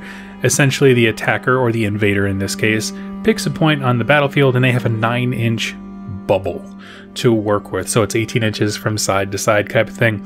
And the rest of the table belongs to the defender. And so this is going to simulate the Slaaneshi warband, finding a place full of mushrooms, and they're just pigging out, having a great time. And the rest of the board is for Bricket to set up his trap. And so you have to think about how that'll all work. And what's cool is that even though this is a older battle plan, is actually, I say older, it is the oldest of the battle plans. It's the first one inside this stinking book. It's actually quite incredible because they do have unique command abilities for the attacker and defender. The invader, who's the person who picks a point, that would be the Slaanesh player thematically. They get 2 generals rather than 1, and the idea is essentially just the defenders, so the Gloomspite Gitz need to wipe out the Slaaneshi warband, while the Slaaneshi warband just needs to survive long enough. And I like this battle plan for that reason. It's very simple. It uses very clear language. It's one of those things that doesn't require a whole lot of updates and that kind of thing to make it match 2nd edition. In fact, I really couldn't find much of anything. Works 1-to-1. Now, you might want to do some scenery to kind of set up a good location as far as it's supposed to be in a vale. So largely an open table, I would think, with some scatter terrain, maybe a shroom patch, something like that. But to be honest with you, that's kind of all the tips that I have. Like I said, this was probably the least amount of information from a specific story that we've tried to turn into a battle report, but I think it could be a lot of fun. So this could be something, like I said before, done in a campaign format where the Gloomspite player is constantly adding whatever survived the last battle and kind of reenacting that snowball effect. Or it could go the other way, and you can just do one big battle, but you can do a thematic one, kind of like what I'm talking about, where, the story kind of pits the battle as being the Slaaneshi guys have found this veil and we're pigging out, and then everything goes wrong because the Bad Moon shows up. Well, the second the Bad Moon shows up, that's when the Gloomspite Gitz would arrive. So thematically, it makes perfect sense that those 2 events are starting at the same time. The battle happens when the Bad Moon is around. At least that's my idea. I would love to hear your thoughts on how you would recreate this, but I gotta say, love the story because it really just demonstrates the sneaky kind of underhandedness of the Gloomspite Gitz. Thank you all so much for watching and listening, and I look forward to catching you next time in my next Age of Sigmar lore video. Thank you so much, and happy wargaming. Welcome, wargamers, to the dangerous reaches of the mortal realms as we explore yet another epic tale of war and heroism. This time between the Caradhran overlords and the Gloomspite Gitz. And spoiler alert here, this is a story that begs to be turned into a little mini campaign. It's got everything from an action movie. It's just set in the mortal realms. And so let's get into our tale. It's pulled from the Caradhran overlords battle tome, and it's called The Battle of Scrappa Spill. The largest armada ever assembled by Barak Zahn descends upon the green-skinned kingdom of Scrappa Spill. The admirals of the Skyport believe that beneath the Junk Mountains of Ayada lies the Zangmadron, a Caradhran dreadnought carrying experimental weaponry that was brought down during the Age of Chaos. Squadrons of frigates swoop down from the ochre clouds of the Spill, pummeling grots and aurochs with broadsides as Arcanaut excavation teams leap overboard and into the fray. At first, the battle seems to sway in the Caradhran's favor. The wreckage of the Zangmadron is located, but before the Barak Zahn fleet can fully extract its cargo, the Bad Moon rises above Ayada and begins to spit loonstone meteors at the air fleet. Several vessels are smashed out of the sky to crash upon the rusty dunes of the Spill. the Baraxon armada is forced to retreat with the few artifacts it has recovered. Its Grunstock Thunderers suffer dreadful losses, holding the Greenskin tide at bay long enough for the survivors of downed vessels to be evacuated. Okay, so in my opinion, a bit of context is needed to fully understand the gravity of the story that I just read to you. So at first glance, it seems very straightforward, right? There's a record of a ship going missing during the Age of Chaos, and through whatever means, the Keratin Overlords have decided that it's likely in this greenskin territory. Pretty straightforward, smash in, grab the loot, and get out, right? So why bring, and I quote, the largest armada ever assembled by Baraxon? Well, that's because this isn't just a greenskin fort. Scrapaspill is the home and kingdom of the largest Gloomspite Gitz enclave, led by the savage and ruthless Skagrot the Loon King. It's in Chaman, the Realm of Metal, and it is a fortress of sorts, yes, but in practical terms, it's also just a mountain or a small range of mountains formed of scrap metal that the Gitz have found over the centuries. It's an artificial landscape feature that is massive in size and scale, and how they ascertained, the lost ship's location is beyond me. But I also wanted to point out that they're not just like kicking a hornet's nest, right? It's bigger than that. Thousands to 1 odds.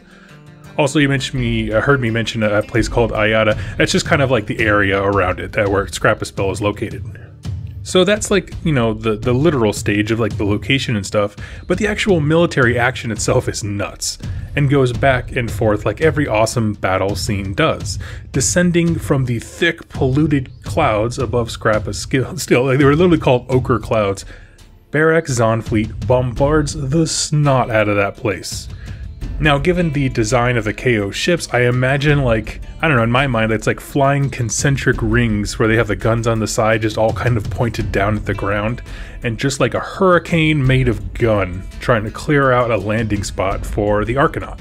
Soon after, troops are jumping overboard of these ships, just like, SEAL Team 6 of Duarden step into the most hostile territory ever. And at first, everything is turning up Keratin Overlords, right?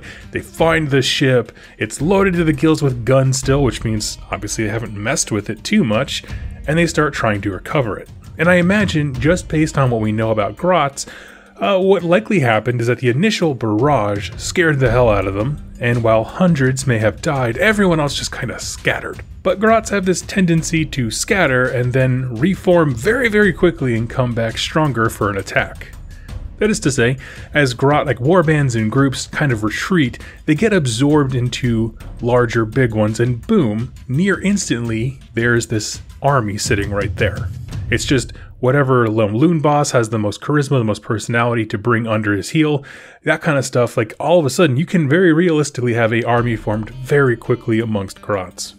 My point is, I bet there was a time when things were really quiet, right? The KO are hooking up all the rigging to the salvage of the ship, and it's like that perfect horror movie scene where it's quiet, too quiet.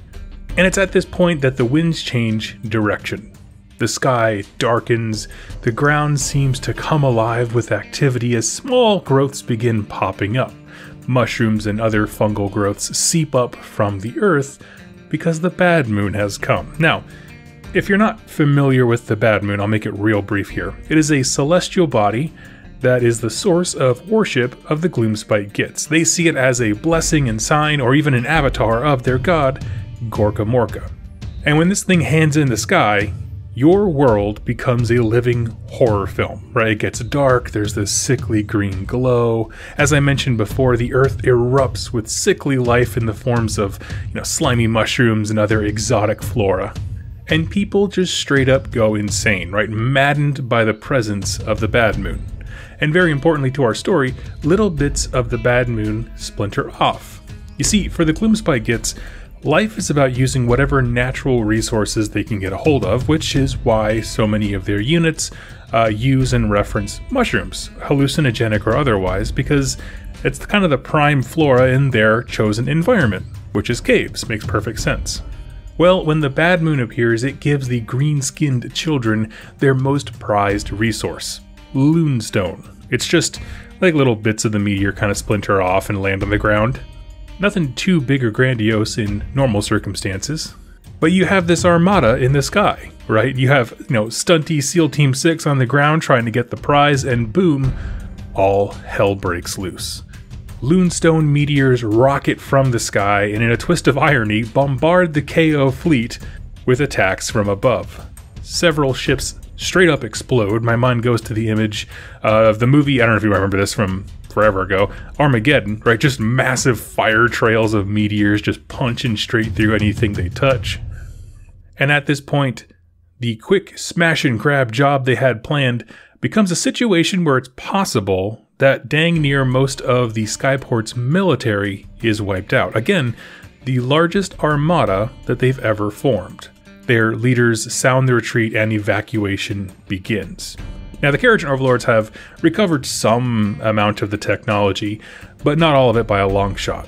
They've suffered incredible losses in the form of Grunstock Thunderers specifically, and keep in mind, these are the heavy weapon guys, right? The notion that I get from the story is that the Grunstock Thunderers were out keeping the hordes of Grots at bay during the attempted recovery of technology, but also, as it points out, when ships got downed, any surviving crew, they needed some kind of defensive action to give them a chance to get rescued.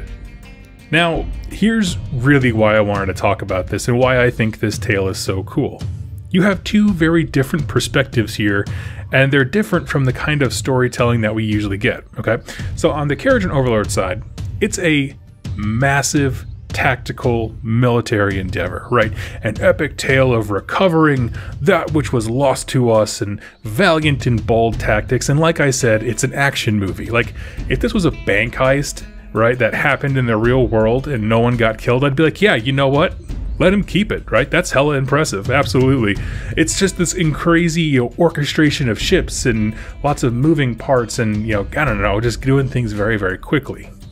But while it's happening, things go immediately from amazing to, dear God, I'm blind because there's mushrooms growing out of my eyes. There's up to thousands of Grots around me, all trying to kill me. We need to leave. And all of a sudden, that technology doesn't seem quite so worth it. And while it does say that some of the technology was recovered, I am personally just going to say this is a straight up loss. Right? I don't care how you try to spin it. The experimental stuff was just sitting there in a scrap heap.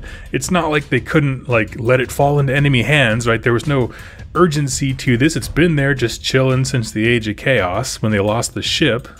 Then, when they go to scrap a spell to try and recover the thing, the Lunestone is taking out Keragen Overlord ships that are still functional, which means all you've really done is add to the pile of scrap that is Scrap a Spill, and brought attention to the fact that there's a boat full of guns sitting right there that they probably didn't know about. Again, it's been sitting there since the Age of Chaos.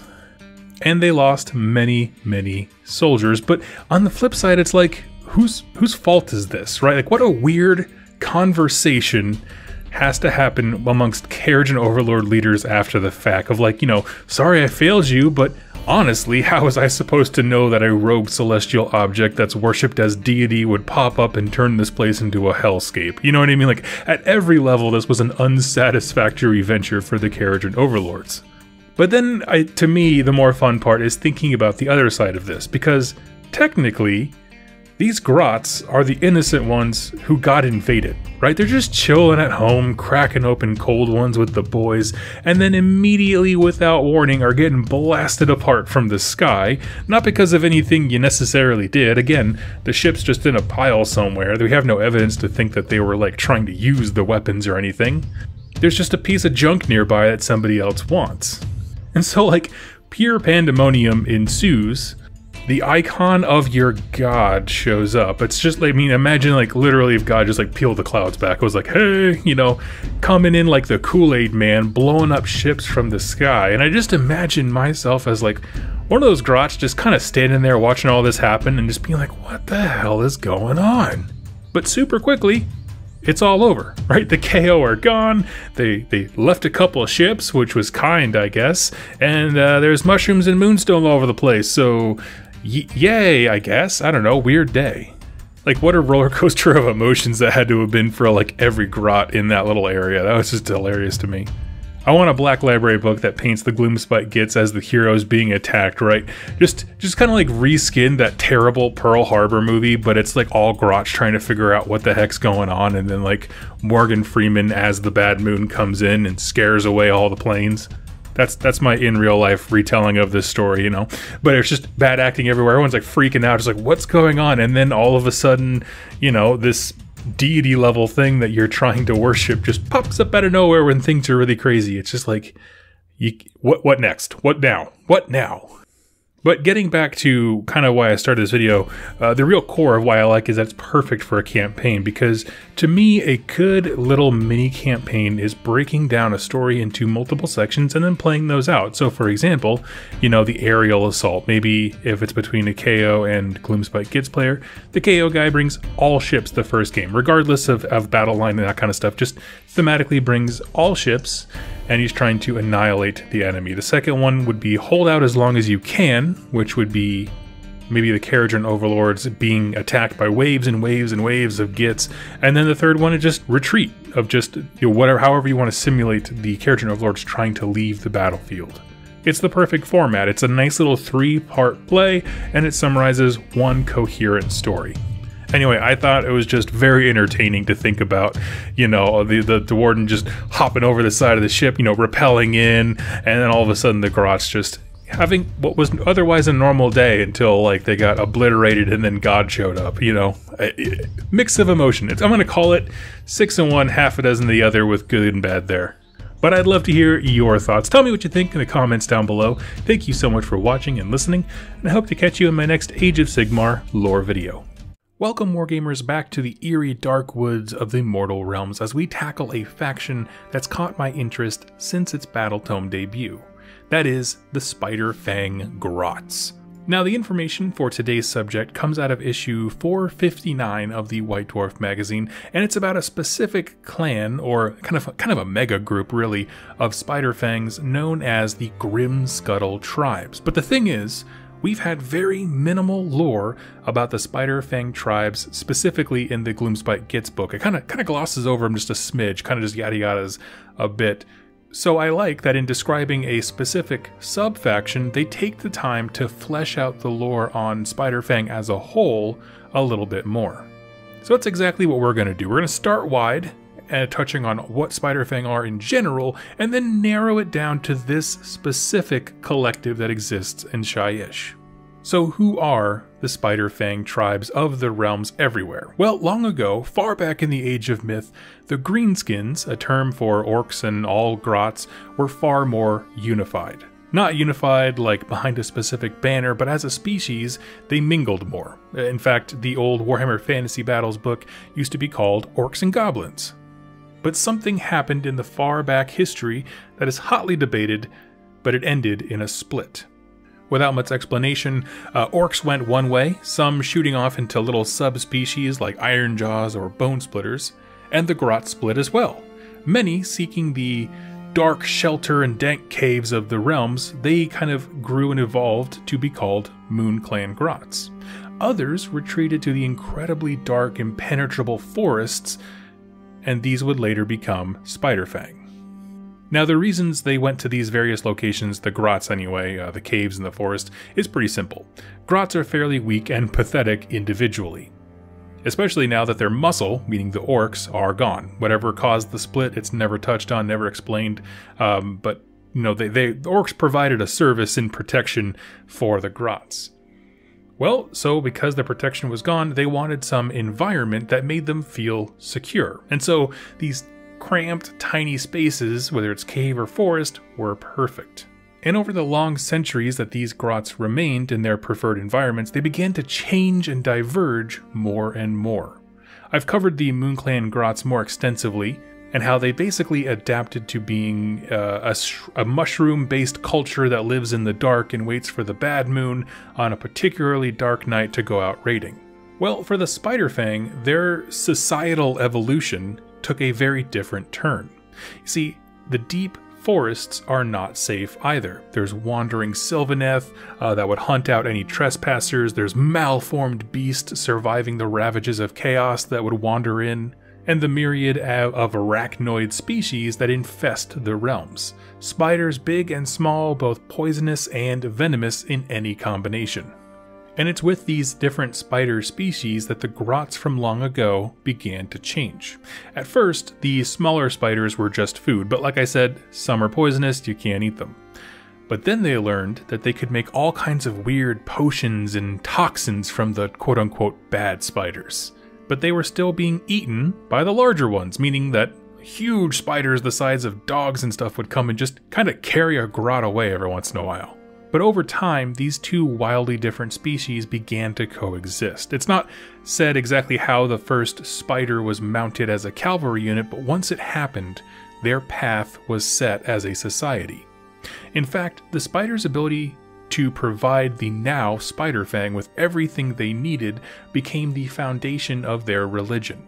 And that's the thing this article does a good job of pointing out, is that the Spider-Fang are much more religious, meaning in terms of active worship and sacrifice and ritual, than the Moon Clan Grots are. The Spider-Fang shaman will ingest venom that would have killed them if it, was injected through the skin, but if you ate it, you just got wicked hallucinations. He would let spiders bite them that would make their head spin even more, and go through these intense trances, spouting out the secrets of the spider god that they worship. The core idea goes that Gorka Morka was wandering the realms as he does, and a massive spider-like god beast bit his toe. Now, rather than injecting the god of destruction with venom, the spider was actually infused with the deity's godly power. So that's how their little cult kind of ties in the worship of Gorka Morka and spiders. Yes, he's the kind of progenitor and the figurehead of all, greenskins and destruction, but it was the spider god that actively took care of us, right? Because through the spiders, everything that we need to thrive in the realms has been delivered via the power of Gorka Morka. They also think that the Bad Moon, in fact, is a massive spider egg, and that one day it will crack open and spiders will rain down and consume all of creation. Now, at this point, I want to pause here because that's all things that kind of relate to Spider-Fang as a whole. Because now we're going to kind of shift gears a smidge, and we're going to move into a specific tribe or collective of tribes known as the Grimscuttle. These are a collective of multiple tribes that live in Shyish, Realm of Death. In particular, they live in the dense and foreboding forests that border Neferatia, the large state or minor region that belongs to the Mortarch of Blood Neferata, which of course the naming is really clever there. And they've actually been here since the Age of Myth. Now my first thought was simply, why would Neferata allow them to be there? After all, it's her land that gets raided when the Grimscuttle tribes launch an assault, but there's two things that really keep them safe. One is their specific geography location makes them a great buffer for Neferata. You see, this land is a place where Chaos Champions have sought to conquer for hundreds of years, but it's very inaccessible. It's very hard to get into Neferata. So, if a dubious little grot meets your Chaos Warband and offers safe passage in exchange for weapons or supplies, you might just take them up on it. They'll die in the forest alone because, quite frankly, these things are so dense and dangerous it's hard to move an entire army through it, so if you have a guide available, well, that might be an opportunity. Now, whether the Chaos Lord decides to turn against the Grots first, or the Grots just see a weakness they can take advantage of, generally Chaos Warbands that take these shortcuts do not make it through the woods. And again, this all serves to protect Neferatia from Chaos entering in through the woods. I'm sure it's the kind of arrangement where Neferata is looking at this situation being like, well, the amount of times that they come out and raid, we'll consider that payment for keeping that entire flank secure, which essentially is what they do. But secondly, the woods are large enough to accommodate multiple Spider-Fang tribes. So simply being so close to one another has allowed these primitive grot societies to grow tenfold, because now they can group together, they can call in reinforcements, they can share recipes for drugs and poison and so on, whereas so many of these tribes live and die in isolation from their own kin, but if given the chance, they can make rather large empires, and this is now an empire that is functionally, inadvertently serving Neferata's needs. Now, at one point, many of the Grimscuttle tribe shamans were afflicted with visions of a great spider cave. But these spiders were truly massive, having feasted on the blood of titans, and what's more, this power seemed to be emanating from somewhere right there in Shyish. And so a great ritual was to be attempted involving many of these spider shaman. Essentially, they wanted a gateway into this super spider lair. Now, why is not certain. It kind of seems like a bad idea, but whatever. And so a bunch of captives were laid out as an offering, and the ritual began. Now, here's the thing. I'm sure, from the grot perspective, they nailed this, right? Massive spiders did start appearing from portals, and first 2 came through, but then it got to 7, and then 12. It was just a lot of them. So right, ritual success. We wanted to summon a bunch of spiders, boom, giant spiders came. But us as readers know something that they seem to forget. See, these colossal spiders, known as Skitterstrand Arachnaroks, are actually very intelligent. They are beasts that can willingly open and close small gateways across the mortal realms, just as there are some spiders that can burrow into the ground and pop out and snatch a meal, so too do these massive monsters burrow in reality and quickly attack and claim their prey. So the Grots think that they've summoned some, mighty army of mega spiders, when in reality, there's just a bunch of spiders with the ability to traverse reality that heard about a free meal, and so they just kind of showed up. And I just think that's really funny, that the dichotomy there of from one person's perspective, this is this big grandiose, I'm the king, and the other people are like, oh, there's free food? Totally, I love it. But over time, these great arachnids are brought into the fold of the Grimscuttle tribes. Not tamed, but they kind of formed a mutually beneficial relationship, right? A reward system within the Spiderfang culture. The Grimscuttles lead them to prey, and are confident because of these big eight-legged war machines that are behind them, and the Skitterstrands get a fairly reliable meal source both in the prey and maybe a few grots themselves. Now, upon initially bringing all these Skitterstrands into their camp, they almost got eaten, right? Most of these monsters finished off the captives very quickly and started eating grots left and right. But then, the Bad Moon appeared, and the mantic energy of the grots was finally matched by these colossal spiders. And they basically went out murdering together, which I don't know if you work in HR, but maybe that's a bonding experience to try next time. I absolutely do suggest it. And this event, this bonding of these different species into what now is the Grimscuttle tribes, is known as the Great Skitter Scream.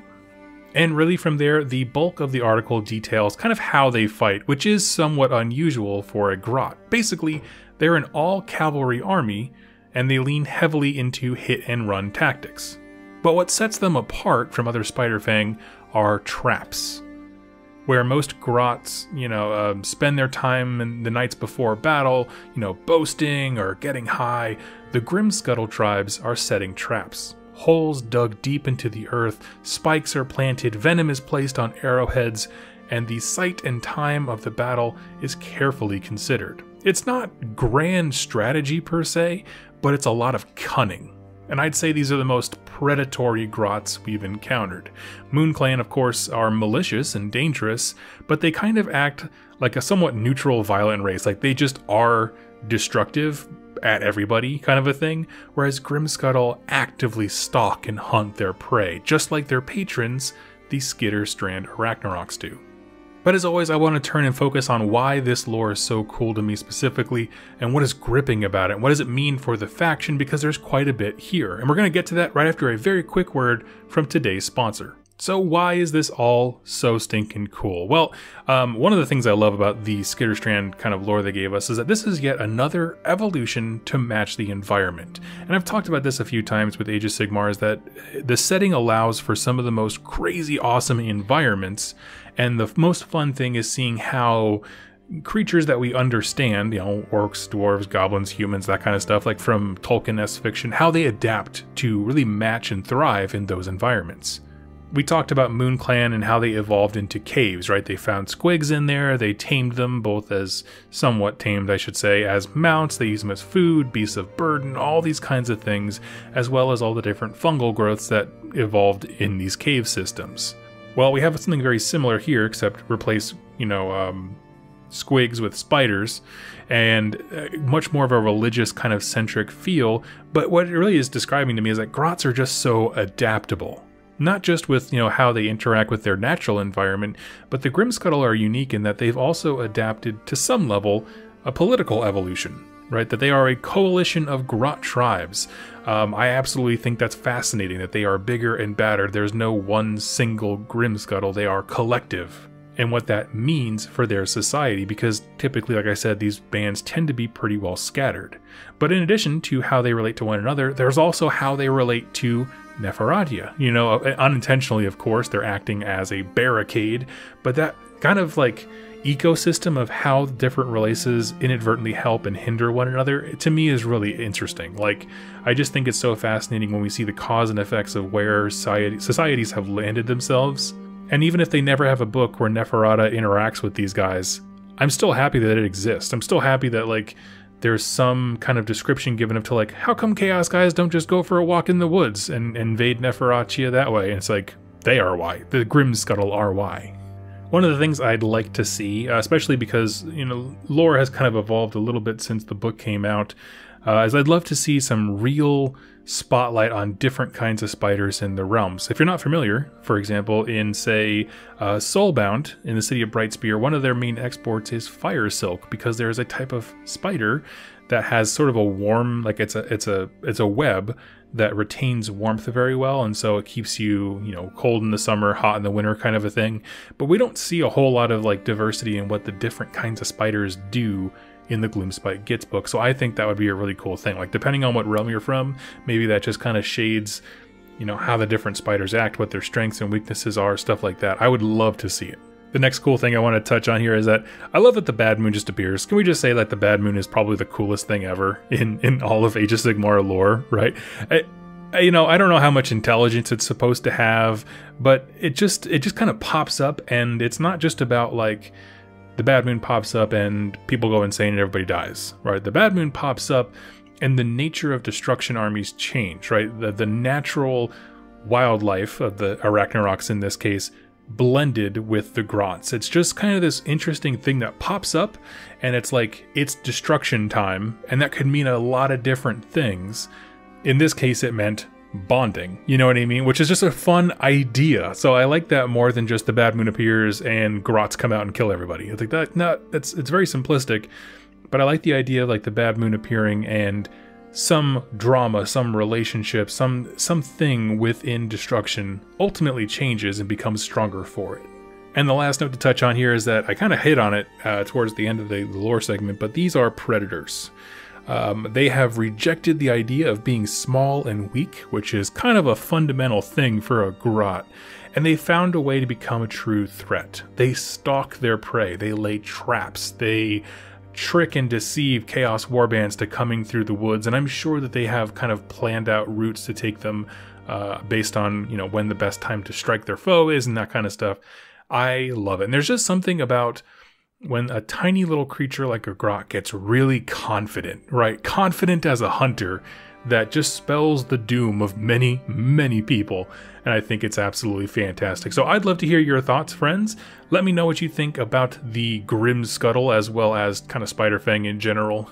For me personally, I like them. I would actually love to own a few of them, but the thing is, my wife is arachnophobic, and so no big spiders, no big Ragnarok models in our house. That's just one of the things I do as a husband, try to keep myself from sleeping on the couch. But I'd love to hear your thoughts on the Grimscuttle and Spiderfang. I think they need a model refresh, but I could say that for a lot of factions. But the truth is, I think the core of their lore is quite interesting and fascinating. But tell me your thoughts in the comments below, and I'll catch you next time in my next Age of Sigmar lore video. Happy wargaming! Welcome, Wargamers. Doug here from 2+ Tough, doing a very brief Q&A question that I saw in the comments a while back and that I wanted to address. I thought it was pretty fun. So this comment comes from Magoo X, and he asks, maybe an elaboration on the Gitz obsession with bottles and why? That is a fantastic question. If you are unfamiliar with what he's talking about, it's been mentioned numerous times in the battle tomes as well as various stories where the Gloomspite Gitz show up, they have an obsession with bottles, and not necessarily any particular contents of them. They're not trying to get medicinal drinks or potions or alcohol or anything like that.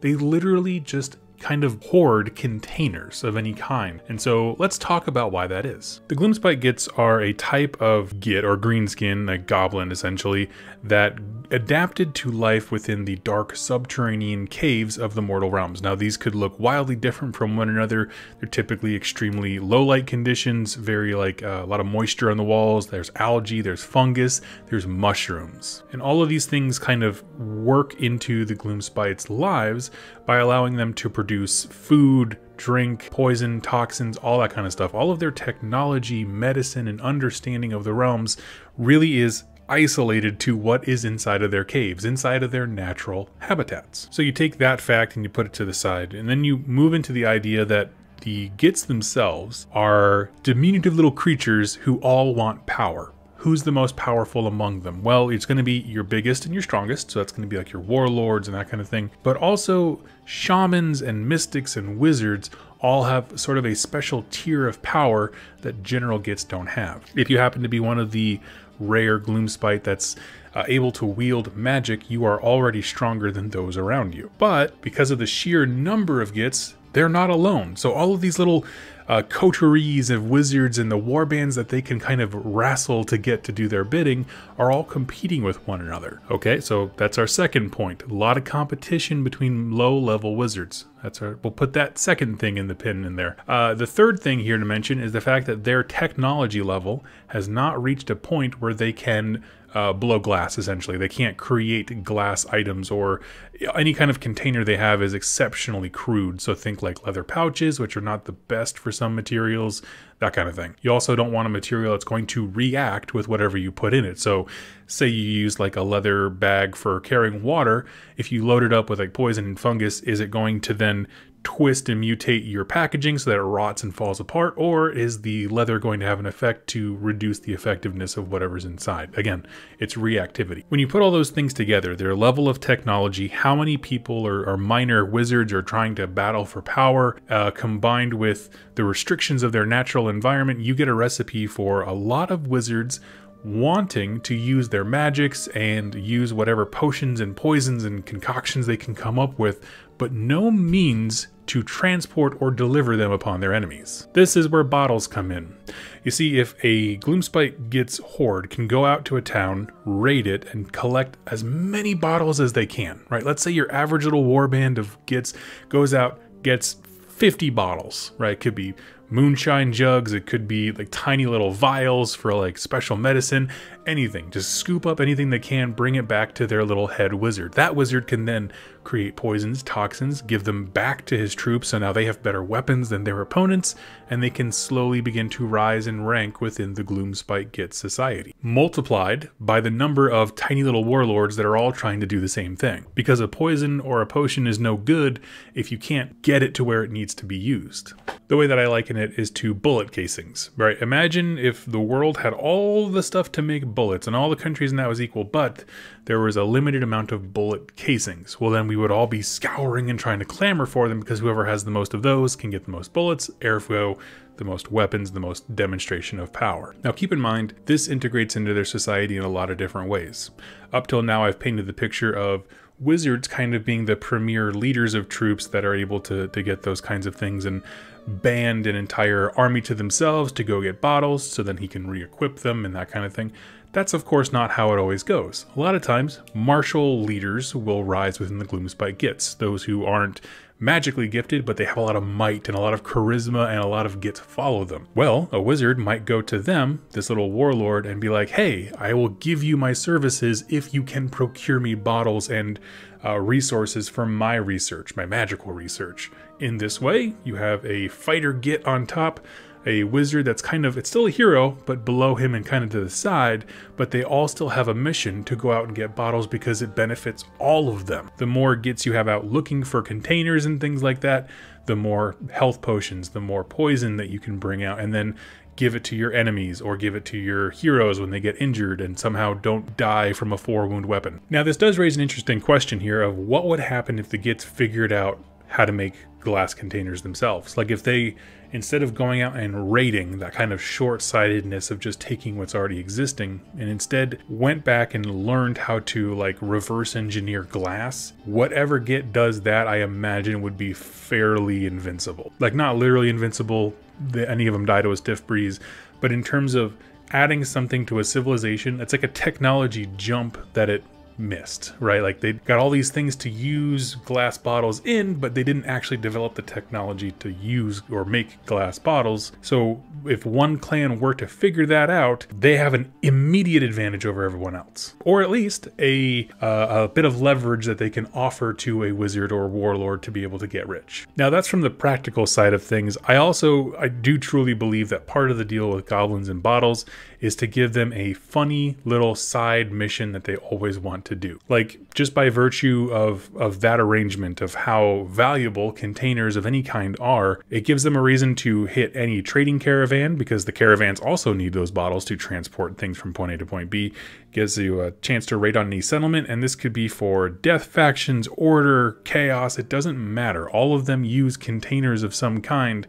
It's just the destruction factions that pretty much are limited to leather pouches and things like that. So it gives them a motive to fight in any single battle whatsoever, because they just want bottles, bro. But also it's a fun little side thing that fits into what makes them unique within the realms, that they are this very cunning and conniving thing. They use resources exceptionally well. They certainly mastered their environment with all the different fungi and poisons, toxins, healing potions, all these kinds of things that they can make. They're exceptionally innovative, except this one piece of technology that they're missing. And I like that. I like that idea for a destruction army. It's like, it's not that they're dumb, it's that they're just missing these key things that they just, well, I'll just go take it from somebody else. Like, well, if you had the mindset of learning it yourself, you'd be much stronger. But of course, that's what makes them destruction army. They don't have a lot of deep thoughts like that. And I think that works from a practical perspective of why these guys haven't conquered the whole setting yet, just by due to their sheer numbers and stuff. But also works on an entertaining level of just, you guys are so close. You're so close to figuring it all out. Hang in there, little guys. This also does make me want a city of Sigmar and Gur that to survive had to get into glass bottle manufacturing. Like, it's kind of like how the bone splitters have a tithe of bones. These guys, like, we just leave 6 pallets of glass bottles out and the Gitz leave us alone. Like, that would be a fun story. And maybe they're mining all like the elements of glass and the raw materials they need from everywhere around them, but they can't excavate this mountain, which is rich in materials for glass, because that's where the Gitz live, and if you touch their mountain, they're going to kill you. And also, if you don't give them the glass bottles that you need with those materials, they'll kill you then. Kind of a rock and a hard place. I think that could be a really compelling story. Honestly, I'd love to see more stories of humans working with destruction factions. We have a few of like Sons of Behemoth and stuff like that, but not a ton. And I can't think of any other destruction faction outside of food for ogres where there is like a thing that a destruction army wants that humanity can provide, essentially. Like, this is a very easy transaction. I leave glass bottles out for you. You do something for me, whether it's protection, leave me alone, you're a mercenary, you know, that kind of thing. It could be a lot of different relationships with that, but that transactional nature, there's not a lot of that in destruction. Like, orcs don't want anything other than a good fight. So I like having at least one army where there is a thing, like a MacGuffin that they desire. But anyway, Magoo, that was a great question. Thank you so much for asking. If you have a question that you'd like answered, go ahead and always leave them in the comments. I really do use the comments as inspiration for future videos and discussions. Thank you all so much for watching, and happy wargaming.